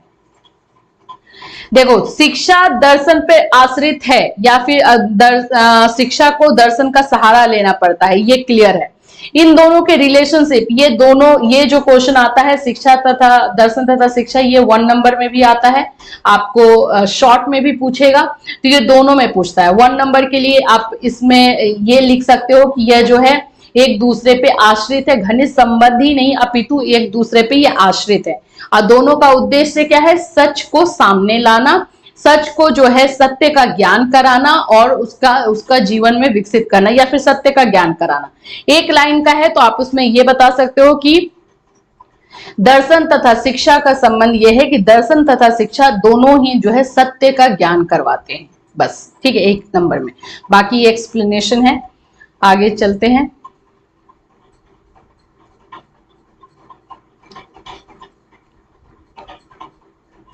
अब हम यहां से ये क्वेश्चन में आएंगे। ये यहां से एक्चुअली में क्वेश्चन आप लोग का लॉन्ग में भी बनता है। शिक्षा दर्शन यानी कि एजुकेशन फिलॉसफी, ये फिलॉसफी ऑफ एजुकेशन बोलो, यहां से आप लोग का क्वेश्चन लॉन्ग के लिए रेडी होगा। ठीक है, तो अभी इस पे थोड़ा ज्यादा ध्यान देना, क्योंकि इसमें हमें डेफिनेशन भी अच्छे से देखना पड़ेगा। मीनिंग तो वही है। अभी हमने अलग अलग शिक्षा और दर्शन दोनों किया, अब दोनों को हम एक ही में लेंगे। तो देखो ये क्वेश्चन आपको ना वेरी शॉर्ट में यानी कि 1 नंबर वाले में भी पूछता है। सामान्य रूप में शिक्षा दर्शन दर्शन की वह शाखा है जिसमें सैद्धांतिक सिद्धांतों का विवेचन शिक्षा के संदर्भ में किया जाता है। पहले ध्यान से समझना इसको, थोड़ा सा मैं इसको नीचे करूं। देखो शिक्षा दर्शन यानी कि एजुकेशन फिलॉसफी या फिलॉसफी ऑफ एजुकेशन, देखो इसको पहले समझो। एजुकेशन फिलॉसफी हमारी जो है ये किसका ब्रांच है? ये है ब्रांच हमारे दर्शन का। एजुकेशन का ये ब्रांच नहीं है, ये किसका ब्रांच है? हमारी फिलॉसफी का। ये क्वेश्चन आपके वेरी शॉर्ट में भी पूछेगा। फिलॉसफी का ब्रांच कौन है? एजुकेशन फिलॉसफी या फिलॉसफी ऑफ एजुकेशन जो है, यानी कि शिक्षा दर्शन जो है दर्शन का एक ब्रांच है, एक शाखा है। और इसमें हम क्या करते हैं? इसमें हम फिलॉसफी के प्रिंसिपल पे ध्यान देना, फिलॉसफी के प्रिंसिपल पे जो है एजुकेशन के उद्देश्य को निर्धारित करते हैं। कितना अच्छा कनेक्शन है ना। सिद्धांत हमारा कौन सा रहता है? फिलॉसफी का रहता है। और हमें निर्धारित क्या करना रहता है? एजुकेशन के उद्देश्य, यानी एजुकेशन शिक्षा के ऑब्जेक्टिव को। समझ में आया इन दोनों का रिलेशन? जो हमारा शिक्षा दर्शन है, फिलॉसफी ऑफ एजुकेशन है, ये एक ब्रांच है फिलॉसफी का। और फिलॉसफी के सिद्धांतों पे यानी कि दर्शन के सिद्धांतों पे जो है हम एजुकेशन के ऑब्जेक्टिव को यानी कि उद्देश्य को निर्धारित करते हैं। ओके, शिक्षा से संबंधित समस्याओं पर ये एजुकेशन हमने तो उसके उद्देश्य को निर्धारित कर दिया। अब शिक्षा से यानी एजुकेशन से रिलेटेड हर तरह के प्रॉब्लम को पे विचार करना और उनका समाधान निकालना, यानी कि प्रॉब्लम जो भी समस्याएं हैं एजुकेशन में उसको पहले ढूंढना एंड ढूंढने के बाद जो है उसका सॉल्यूशन निकालना, ये शिक्षा दर्शन का काम होता है। दार्शनिक दृष्टि से प्रस्तुत करना ही शिक्षा दर्शन है। दर्शन व शिक्षा के परस्पर संबंधों की व्याख्या करते हुए डुई ने लिखा है या ड्यूई बोलिए, दर्शन शिक्षा के लक्ष्यों का निर्धारण करता है और शिक्षा का विज्ञान इन लक्ष्यों की प्राप्ति हेतु साधनों का निर्धारण करता है। तो इस तरह से इन दोनों का रिलेशन है।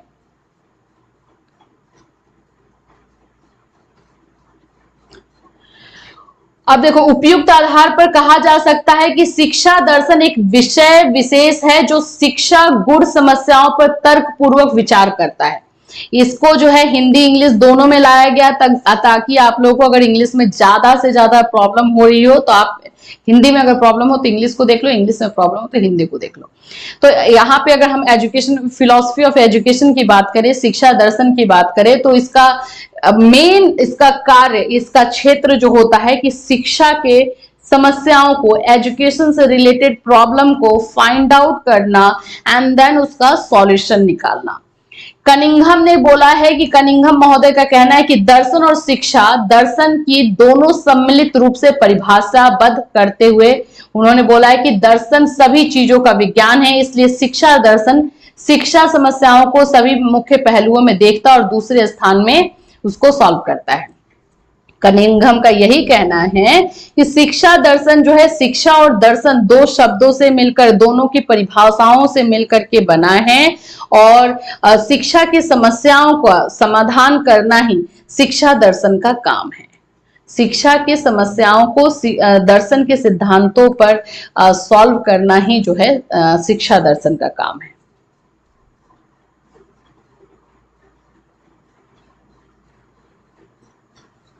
ठीक है, तो ये आपका हो गया। अब यहाँ पे फिलोसफर में टी शील्ड का दिया है और एक कनिंघम का दिया है, तो ये आपके दो जो फिलोसफर के हो गए जो कि आपको लिखना होगा। शिक्षा दर्शन की प्रकृति, नेचर ऑफ फिलॉसफी। जब आपको शिक्षा दर्शन पूछेगा तो उसका या तो नेचर पूछ सकता है या विशेषता, विशेषता भी इसी को बोलेंगे तो विशेषता पूछ देगा, या फिर दोनों एक दूसरे से किस तरह से संबंधित हैं वो पूछ देगा।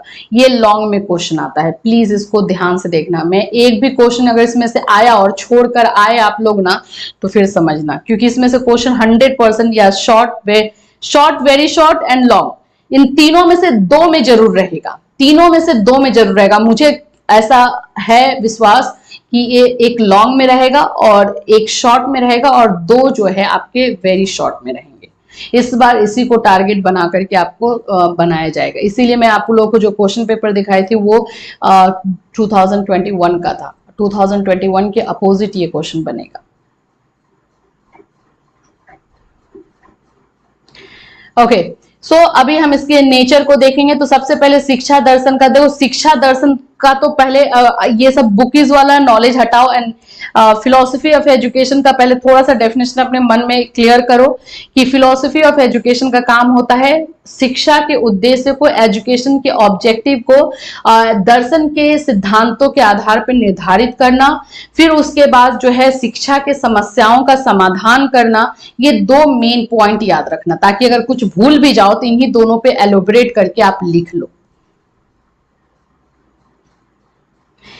शिक्षा दर्शन के अंतर्गत शिक्षा से संबंधित विभिन्न तथ्यों का अध्ययन किया जाता है। देखो, एजुकेशन फिलॉसफी में जो फिलॉसफी ऑफ एजुकेशन है उसमें सब कुछ का मेन सेंटर पॉइंट एजुकेशन को बना दिया जाता है।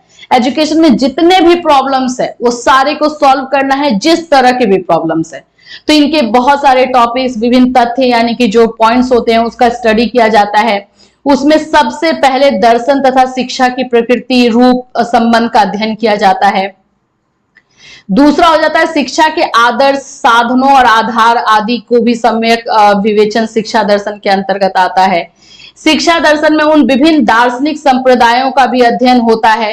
कौन कौन से संप्रदाय हैं? वही चार भाई। कौन कौन? चार भाई।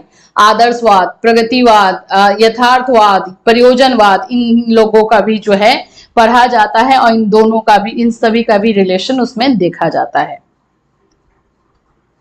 नेट की वजह से कुछ समझ में नहीं आ रहा है। बाकी लोगों के पास नेट ठीक है अंशिका, कुछ जगहों पे खराब चल रहा है। सीटेट के क्लास में भी स्टूडेंट बोल रहे थे। विभिन्न दार्शनिक विचारधाराओं ने मानव जीवन की विभिन्न समस्याओं को किस प्रकार प्रभावित किया, इनका विवेचन भी शिक्षा दर्शन ही करता है। मतलब कि हर किसी का जो है सोचने का जो तरीका होता है और वो उनके जो प्रॉब्लम्स होते हैं वो भी जो है किस तरह से इफेक्ट डालते हैं, इसका स्टडी या फिर इसका एक्सप्लेनेशन भी शिक्षा दर्शन करता है।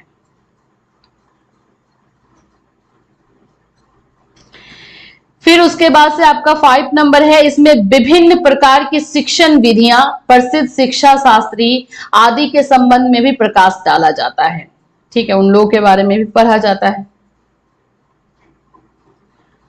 तो ये आपके जो है 5 से 6 पॉइंट्स रहेंगे इनके नेचर को लेके या फिर कैरेक्टरिस्टिक को लेके। याद रखना, शिक्षा दर्शन की विशेषता पूछे या प्रकृति पूछे, आंसर सेम होगा।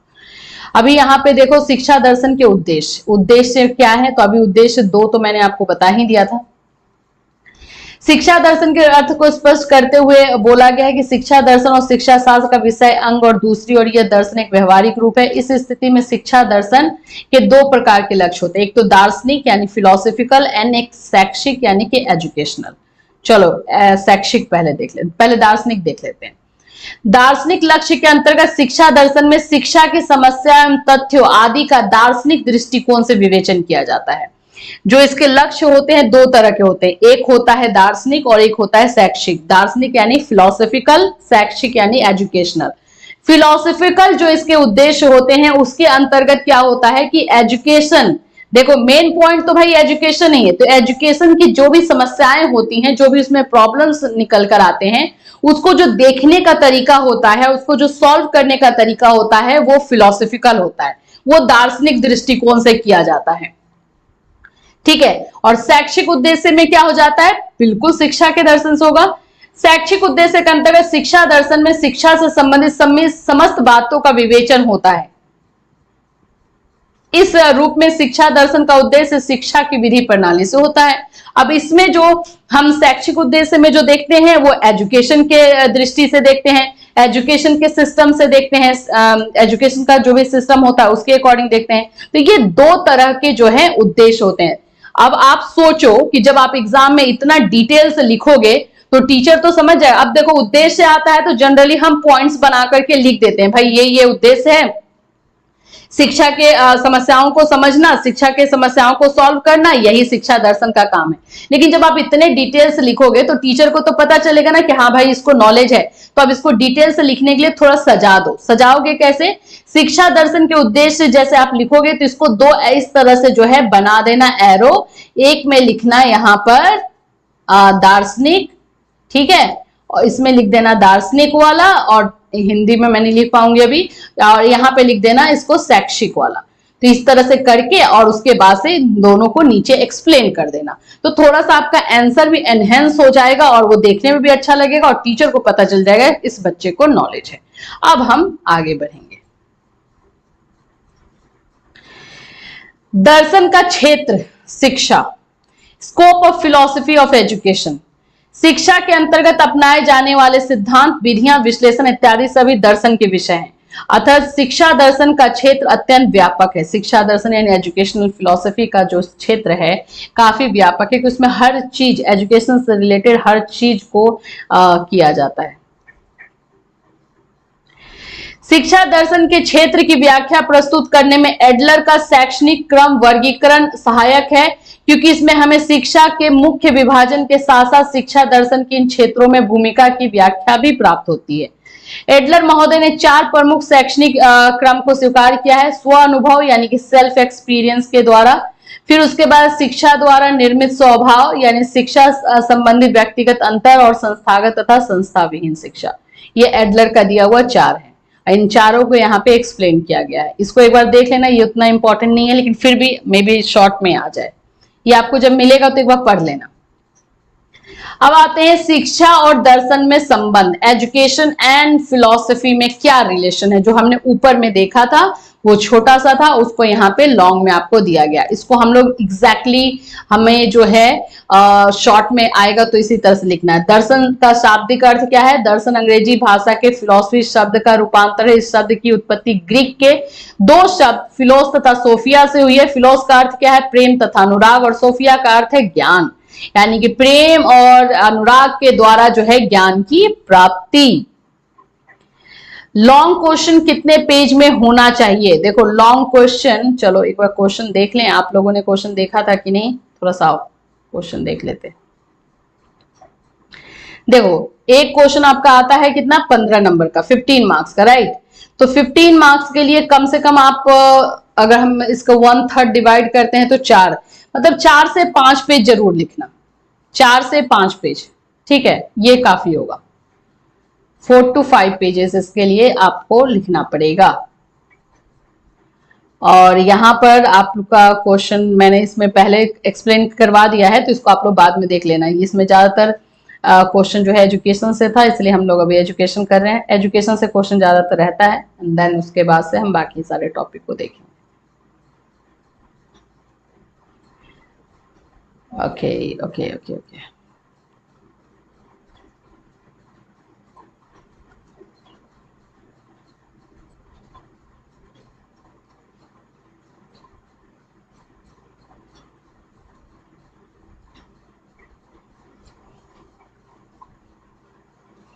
हाँ, तो हम अभी क्या देख रहे थे कि शिक्षा दर्शन में संबंध। आ जाओ 8 नंबर, शिक्षा और दर्शन में संबंध। तो यहाँ पे दर्शन का पूरा शाब्दिक अर्थ इस तरह से लिखा है। वैसे हम लोग दर्शन का अर्थ अभी तक यही समझे कि दर्शन का अर्थ होता है की जो कि सच की खोज की जाए।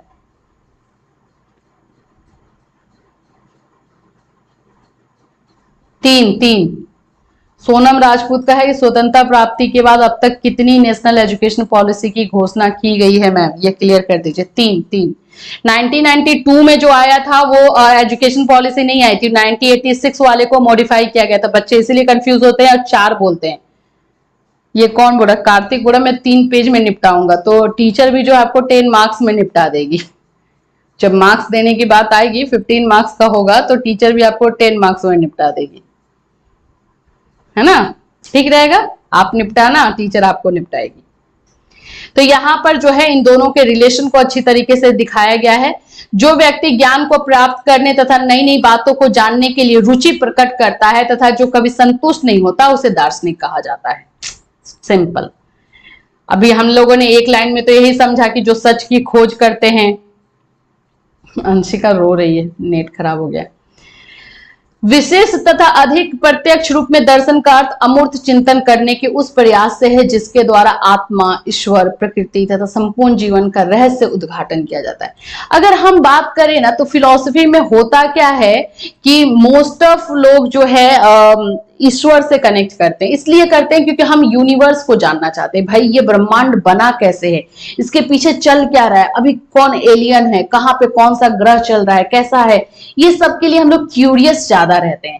क्या भगवान है या फिर भगवान नहीं है, ये दुनिया चला कौन रहा है, ये सारी चीजें जो है फिलॉसफी से कनेक्ट हो ही जाती है। क्योंकि सबसे डीपेस्ट अगर बोला जाए तो सच यही है, और जिसको फाइंड आउट करने के लिए जो क्यूरियस होता है वही दार्शनिक कहलाता है। ठीक है, अभी यहाँ पर एक क्वेश्चन ये भी आप लोग का पूछ सकता है, किन कारणों से शिक्षा दर्शन पर आश्रित है। ये क्वेश्चन भी पूछता है कि आप कैसे कह सकते हो कि शिक्षा जो है दर्शन पर आश्रित है।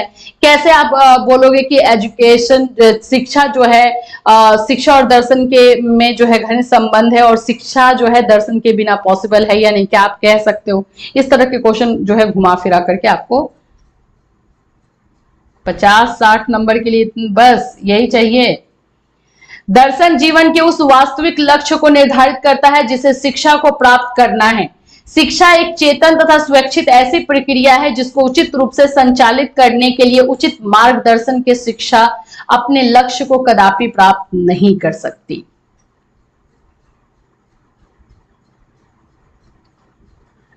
ओके, फिर उसके बाद से जो है दर्शन जीवन के वास्तविक लक्ष्य को निर्धारित करता है तथा उस लक्ष्य की प्राप्ति के लिए जो है शिक्षा का उचित मार्गदर्शन भी करता है।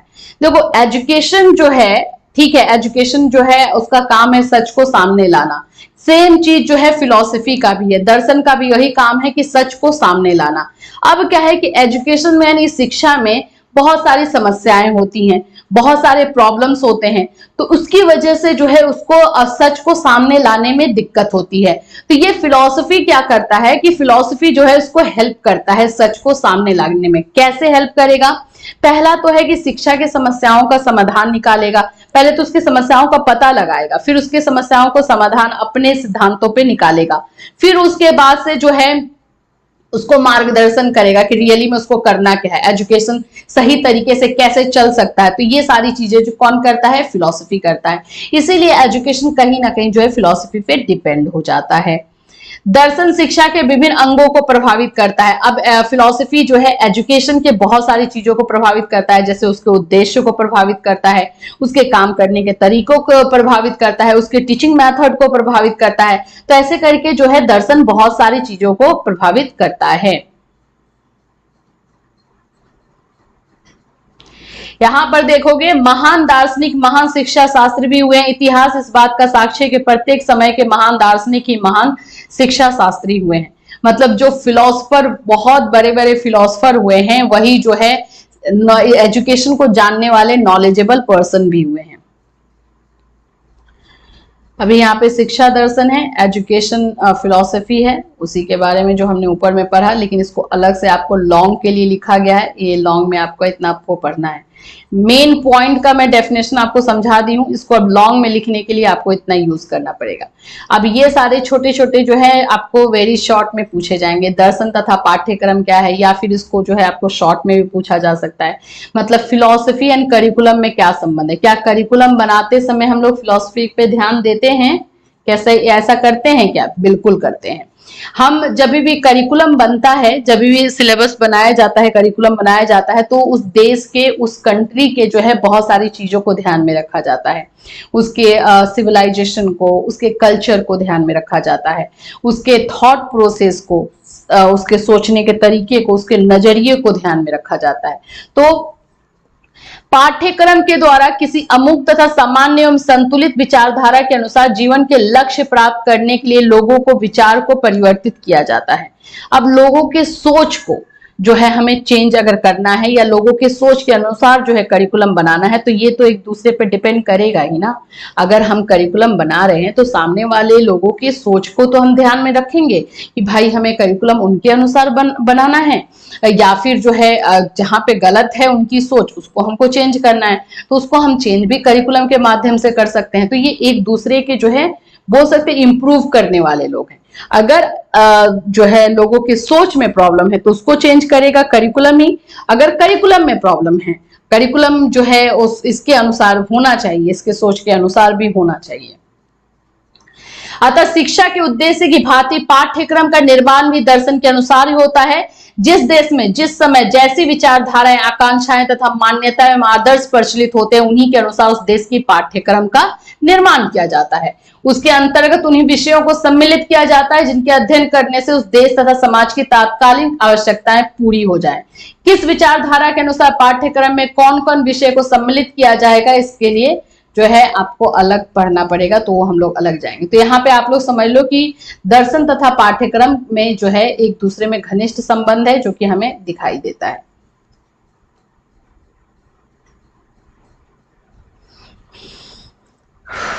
ओके, फिर हमारा है दर्शन तथा शिक्षा पद्धतियां। देखो नेट आप लोग का नहीं चल रहा है, मैं तो अभी और कुछ टॉपिक है हमारे पास, ये सारे टॉपिक आपको आज क्लियर करने थे। यहाँ से जो है मैं आपको कल पढ़ाऊंगी, यानी सोशलाइजेशन से, सोशोलॉजी से, लेकिन इसके पहले का 3 टॉपिक और है। 3 टॉपिक को क्लियर कर लेते हैं, उसके बाद मैं बंद कर दूंगी, ठीक है, लेकिन इसको क्लियर करना जरूरी है। अभी क्या हुआ कि फिलॉसफी से जो है, अभी हम लोग ये देख रहे थे ना कि एजुकेशन में किस तरह से फिलॉसफी घुस जाती है और फिलॉसफी किस तरह से एजुकेशन को मदद करती है। तो जो हम टीचिंग मेथड यूज करते हैं, जो हम पैटर्न यूज करते हैं, जो हम एजुकेशन का सिस्टम यूज करते हैं, वो भी कहीं ना कहीं हमारे फिलॉसफी से ही, यानी कि हमारे दर्शन से ही प्रभावित रहती है। दर्शन तथा शिक्षा पद्धतियों में घनिष्ठ संबंध होता है। यही कारण है कि समय समय पर बदलती हुई दार्शनिक विचारधाराओं के अनुसार शिक्षा पद्धतियां भी परिवर्तन होते रहता है। वास्तविकता यह है कि किसी उद्देश्य को प्राप्त करने के लिए जिस प्रणाली अथवा शिक्षा पद्धति का प्रयोग होता है वह दर्शन से प्रभावित हुए बिना नहीं रह सकती। अब देखो हमारे टाइम में, अगर हम पुराने टाइम में चलते हैं, वैदिक एजुकेशन में चलते हैं, तो वहां पे हमने देखा था, वहां पे क्या था, टीचर जो है आते थे, ओरली समझाते थे, बच्चे समझ लिए, हो गया, बच्चे उसको रोट मेथड लिए और कर लिए, चल गया। लेकिन अब धीरे धीरे टाइम चेंज हुआ, लोगों का सोच चेंज हुआ, लोगों को दुनिया देखने का नजरिया चेंज हुआ, उनकी फिलॉसफी चेंज हुई। तो जब फिलॉसफी चेंज हुई तो सिस्टम भी चेंज होगा, एजुकेशन सिस्टम भी चेंज होगा। तो इस तरह से हमारा एजुकेशन सिस्टम जो है वो कहीं ना कहीं फिलॉसफी पे, यानी हमारे दर्शन पे डिपेंड करता है, और हम अपने ये एजुकेशन सिस्टम को जो है अपने फिलॉसफी के अकॉर्डिंग चेंज करते रहते हैं। जैसे ये दर्शन में इसमें चेंज आया, हमारी फिलॉसफी में चेंज आया, तो इसमें भी चेंज आ जाएगा। तो ये एक दूसरे को के जो है पूरक हैं। समझ में आया? तो ये एक दूसरे के पूरक बन जाते हैं। दर्शन चेंज तो हमारा education pattern change, education system change.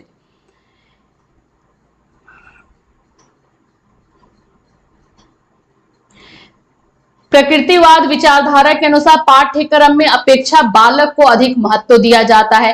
दूसरे शब्दों में बालक की व्यक्तित्व, रुचि, स्वभाव तथा स्वतंत्रता प्रकृतिवाद की कुंजी है।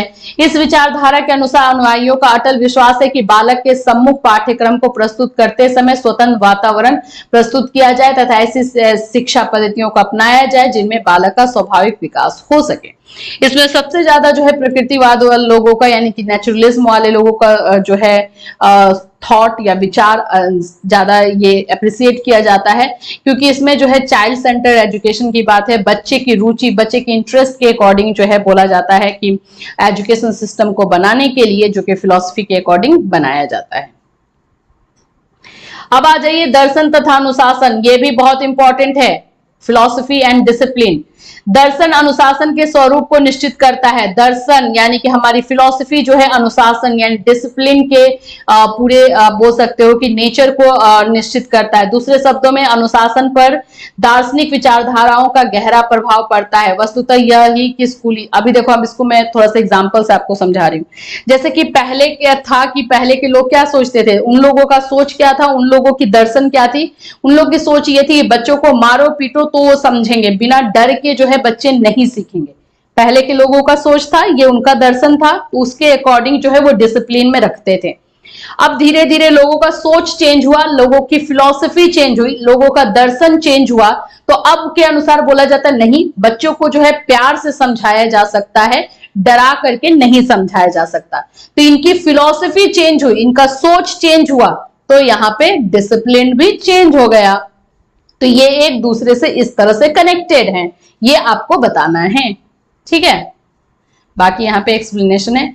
अब किस किस तरह के, देखो ये क्वेश्चन आता है कि दर्शन जो ये डिसिप्लिन यानी अनुशासन जो है कितने तरह के होते हैं, ये क्वेश्चन बहुत बार पूछा गया है और बच्चे आंसर नहीं कर पाते हैं।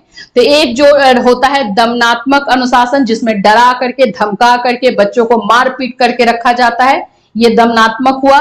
दूसरा है प्रभावात्मक अनुशासन, इफेक्टिव डिसिप्लिन जिसको बोला जाता है, इसको बोलते हैं कि आदर्शवादी दर्शन पर आधारित है। इसमें बोला जाता है कि बच्चों को जो है बालक के व्यवहार में शिक्षक के व्यक्तित्व का गहरा प्रभाव पड़ता है। इसमें बोला जाता है कि टीचर जो है बहुत इन्फ्लुएंस करता है बच्चों को, तो क्यों ना टीचर को ही हम ऐसा बनाएं, टीचर ही इस तरह से बिहेव करे कि उसका इंपैक्ट बच्चों पे दिखाई दे। तो इसको हम बोलते हैं इफेक्टिव डिसिप्लिन, ठीक है। तो इसमें टीचर को ही अपने स्वभाव को चेंज करना पड़ता है बच्चों को इफेक्टिव स्वभाव देने के लिए, ठीक है।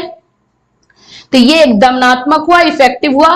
एंड तीसरा जो हमारा है ये है मुक्त्यात्मक। ये पूछता है, अभी जैसे क्वेश्चन ये पूछ दे कि मुक्त्यात्मक अनुशासन क्या है, तो अब आपको नहीं पता रहेगा तो आप कैसे एक्सप्लेन करोगे, वेरी शॉर्ट में आ जाए, शॉर्ट में ही पूछ दे तो इसलिए इसके बारे में थोड़ा जान लो। मुक्त्यात्मक क्या है, ये प्रकृतिवाद दर्शन के लिए है। प्रकृतिवाद यानी नेचुरलिज्म। नेचुरलिज्म वाले लोग क्या मानते हैं, नेचुरलिज्म वाले लोग ये मानते हैं कि ये प्रकृति जो है, नेचर जो है सबको बहुत कुछ सिखा सकती है। इसमें जो है बच्चों को सीखने के लिए आपको किसी डिसिप्लिन में, किसी पर्टिकुलर स्कूल में रखने की जरूरत नहीं है। इनको जो है इस नेचर में खुला छोड़ दो, वो खुद ही सीख लेंगे। तो ये ओपन अप वाली जो बातें हैं ये मुक्त्यात्मक यानी कि हमारा जो है प्रकृतिवाद वाले लोगों के सोच के से इन्फ्लुएंस हुआ है। इस दर्शन के अनुसार बालक की स्वाभाविक अच्छाई में विश्वास किया जाता है। अतः मुक्तिवादियों का विश्वास है कि यदि बालक को उसके विकास के लिए पूर्ण स्वतंत्रता प्रदान कर दी जाए तो उसके जीवन में नैतिकता की सुंदरता इस प्रकार से प्रस्फुटित हो उठेगी जिस प्रकार उसका जो है जैसे फूल जैसे जो है फ्लावर्स निकल कर आते हैं। तो ये मुक्त्यात्मक अनुशासन का मतलब होता है कि बच्चों के उसके विकास के लिए फ्रीडम देना, स्वतंत्रता देना, ताकि वो जो है पूरी तरीके से अपनी एबिलिटी के अनुसार डेवलप कर पाए। ना ही किसी तरह का अनुशासन रहे, ना ही किसी और से इन्फ्लुएंस हो। जैसे कि अगर ये प्रभावात्मक में बोला जाए तो इसमें टीचर्स के थ्रू जो है बच्चों को इन्फ्लुएंस करवाया जाता है, तो वो भी जो है ये नहीं मानते हैं। इनका कहना है कि उनको फ्रीली जो है एनवायरनमेंट दे दो जिसमें वो डेवलप अपने आप हो जाए। ठीक है, तो ये आपका हो गया डिसिप्लिन से। अब आपको देखना है दर्शन तथा पाठ्य पुस्तक। जीवन के आदर्शों तथा शिक्षा के उद्देश्य को प्राप्त करने के लिए पाठ्य पुस्तक एक महत्वपूर्ण साधन है, एक सोर्स है, राइट। हमें जो भी एजुकेशन चाहिए तो उसमें हमें जो है जो एजुकेशन चाहिए उसमें हमें क्या चाहिए, उसके लिए हमें कोई ना कोई सोर्स चाहिए। तो उसका पहला जो सोर्स हमारा बनता है वो कौन बनता है, बुक्स बनते हैं, पाठ्य पुस्तक बनता है। अतः पाठ्य पुस्तक का देश की प्रचलित दार्शनिक विचारधाराओं, सिद्धांतों, आदर्शों तथा भावनाओं को ध्यान में रखते हुए लिखा जाता है। अब जब भी बुक्स लिखा जाता है तो ऐसा नहीं है कोई भी लैंग्वेज उसमें यूज कर दिया जाए, कोई भी लैंग्वेज में लिख दिया जाए, ऐसा तो होता नहीं है। उसको लिखते टाइम में जो है देश की संस्कृति, कल्चर, उसके भाषा, इन सभी चीजों को, प्रिंसिपल्स, सभी चीजों को ध्यान में रखकर लिखा जाता है, क्योंकि उससे बच्चे इन्फ्लुएंस होने वाले हैं। यदि पाठ्य पुस्तक की विषय वस्तु देश के आदर्शों तथा आवश्यकताओं की पूर्ति करती है तो उस पुस्तक का संपूर्ण देश में आदर तथा सत्कार होता है, अन्यथा उसका बहिष्कार कर दिया जाता है। अतः हमें चाहिए कि उन्हीं पाठ्य पुस्तक का चयन करें जो हमें सही ज्ञान दे दे। अब ये बात है कि बहुत सारे ऐसे बुक्स भी आते हैं जो कि हमें गलत तरीके से इन्फ्लुएंस करते हैं, जो कि होना नहीं चाहिए। तो पाठ्य पुस्तक जो है देश की संस्कृति, कल्चर, विचारधारा, जो भी सिद्धांत, प्रिंसिपल्स होते हैं उसी के आधार पे बनता है, और ये सारी चीजें जो है दर्शन के अंतर्गत यानी कि हमारे फिलॉसफी के अंतर्गत आती है। तो इन लोगों का संबंध जो है ऐसे बन जाता है। दर्शन का शिक्षक के व्यक्तित्व तथा उसके व्यवहार से घनिष्ठ संबंध होता है। यदि ध्यान से देखा जाए तो पता चलेगा शिक्षक ही नहीं होता अपितु वो स्वयं एक दार्शनिक भी होता है। ये हम तो बिल्कुल मानते हैं कि जो टीचर होता है एक तरह का फिलोसोफर है, जो कि अपने स्टूडेंट को अपने नॉलेज से, अपने दर्शन से जो है उसको आगे बढ़ाता है, उसको अपने लक्ष्य की तरफ अग्रसित करता है, यानी आगे बढ़ाने के लिए हेल्प करता है। तो ये आपका दर्शन का हो जाता है। ठीक है।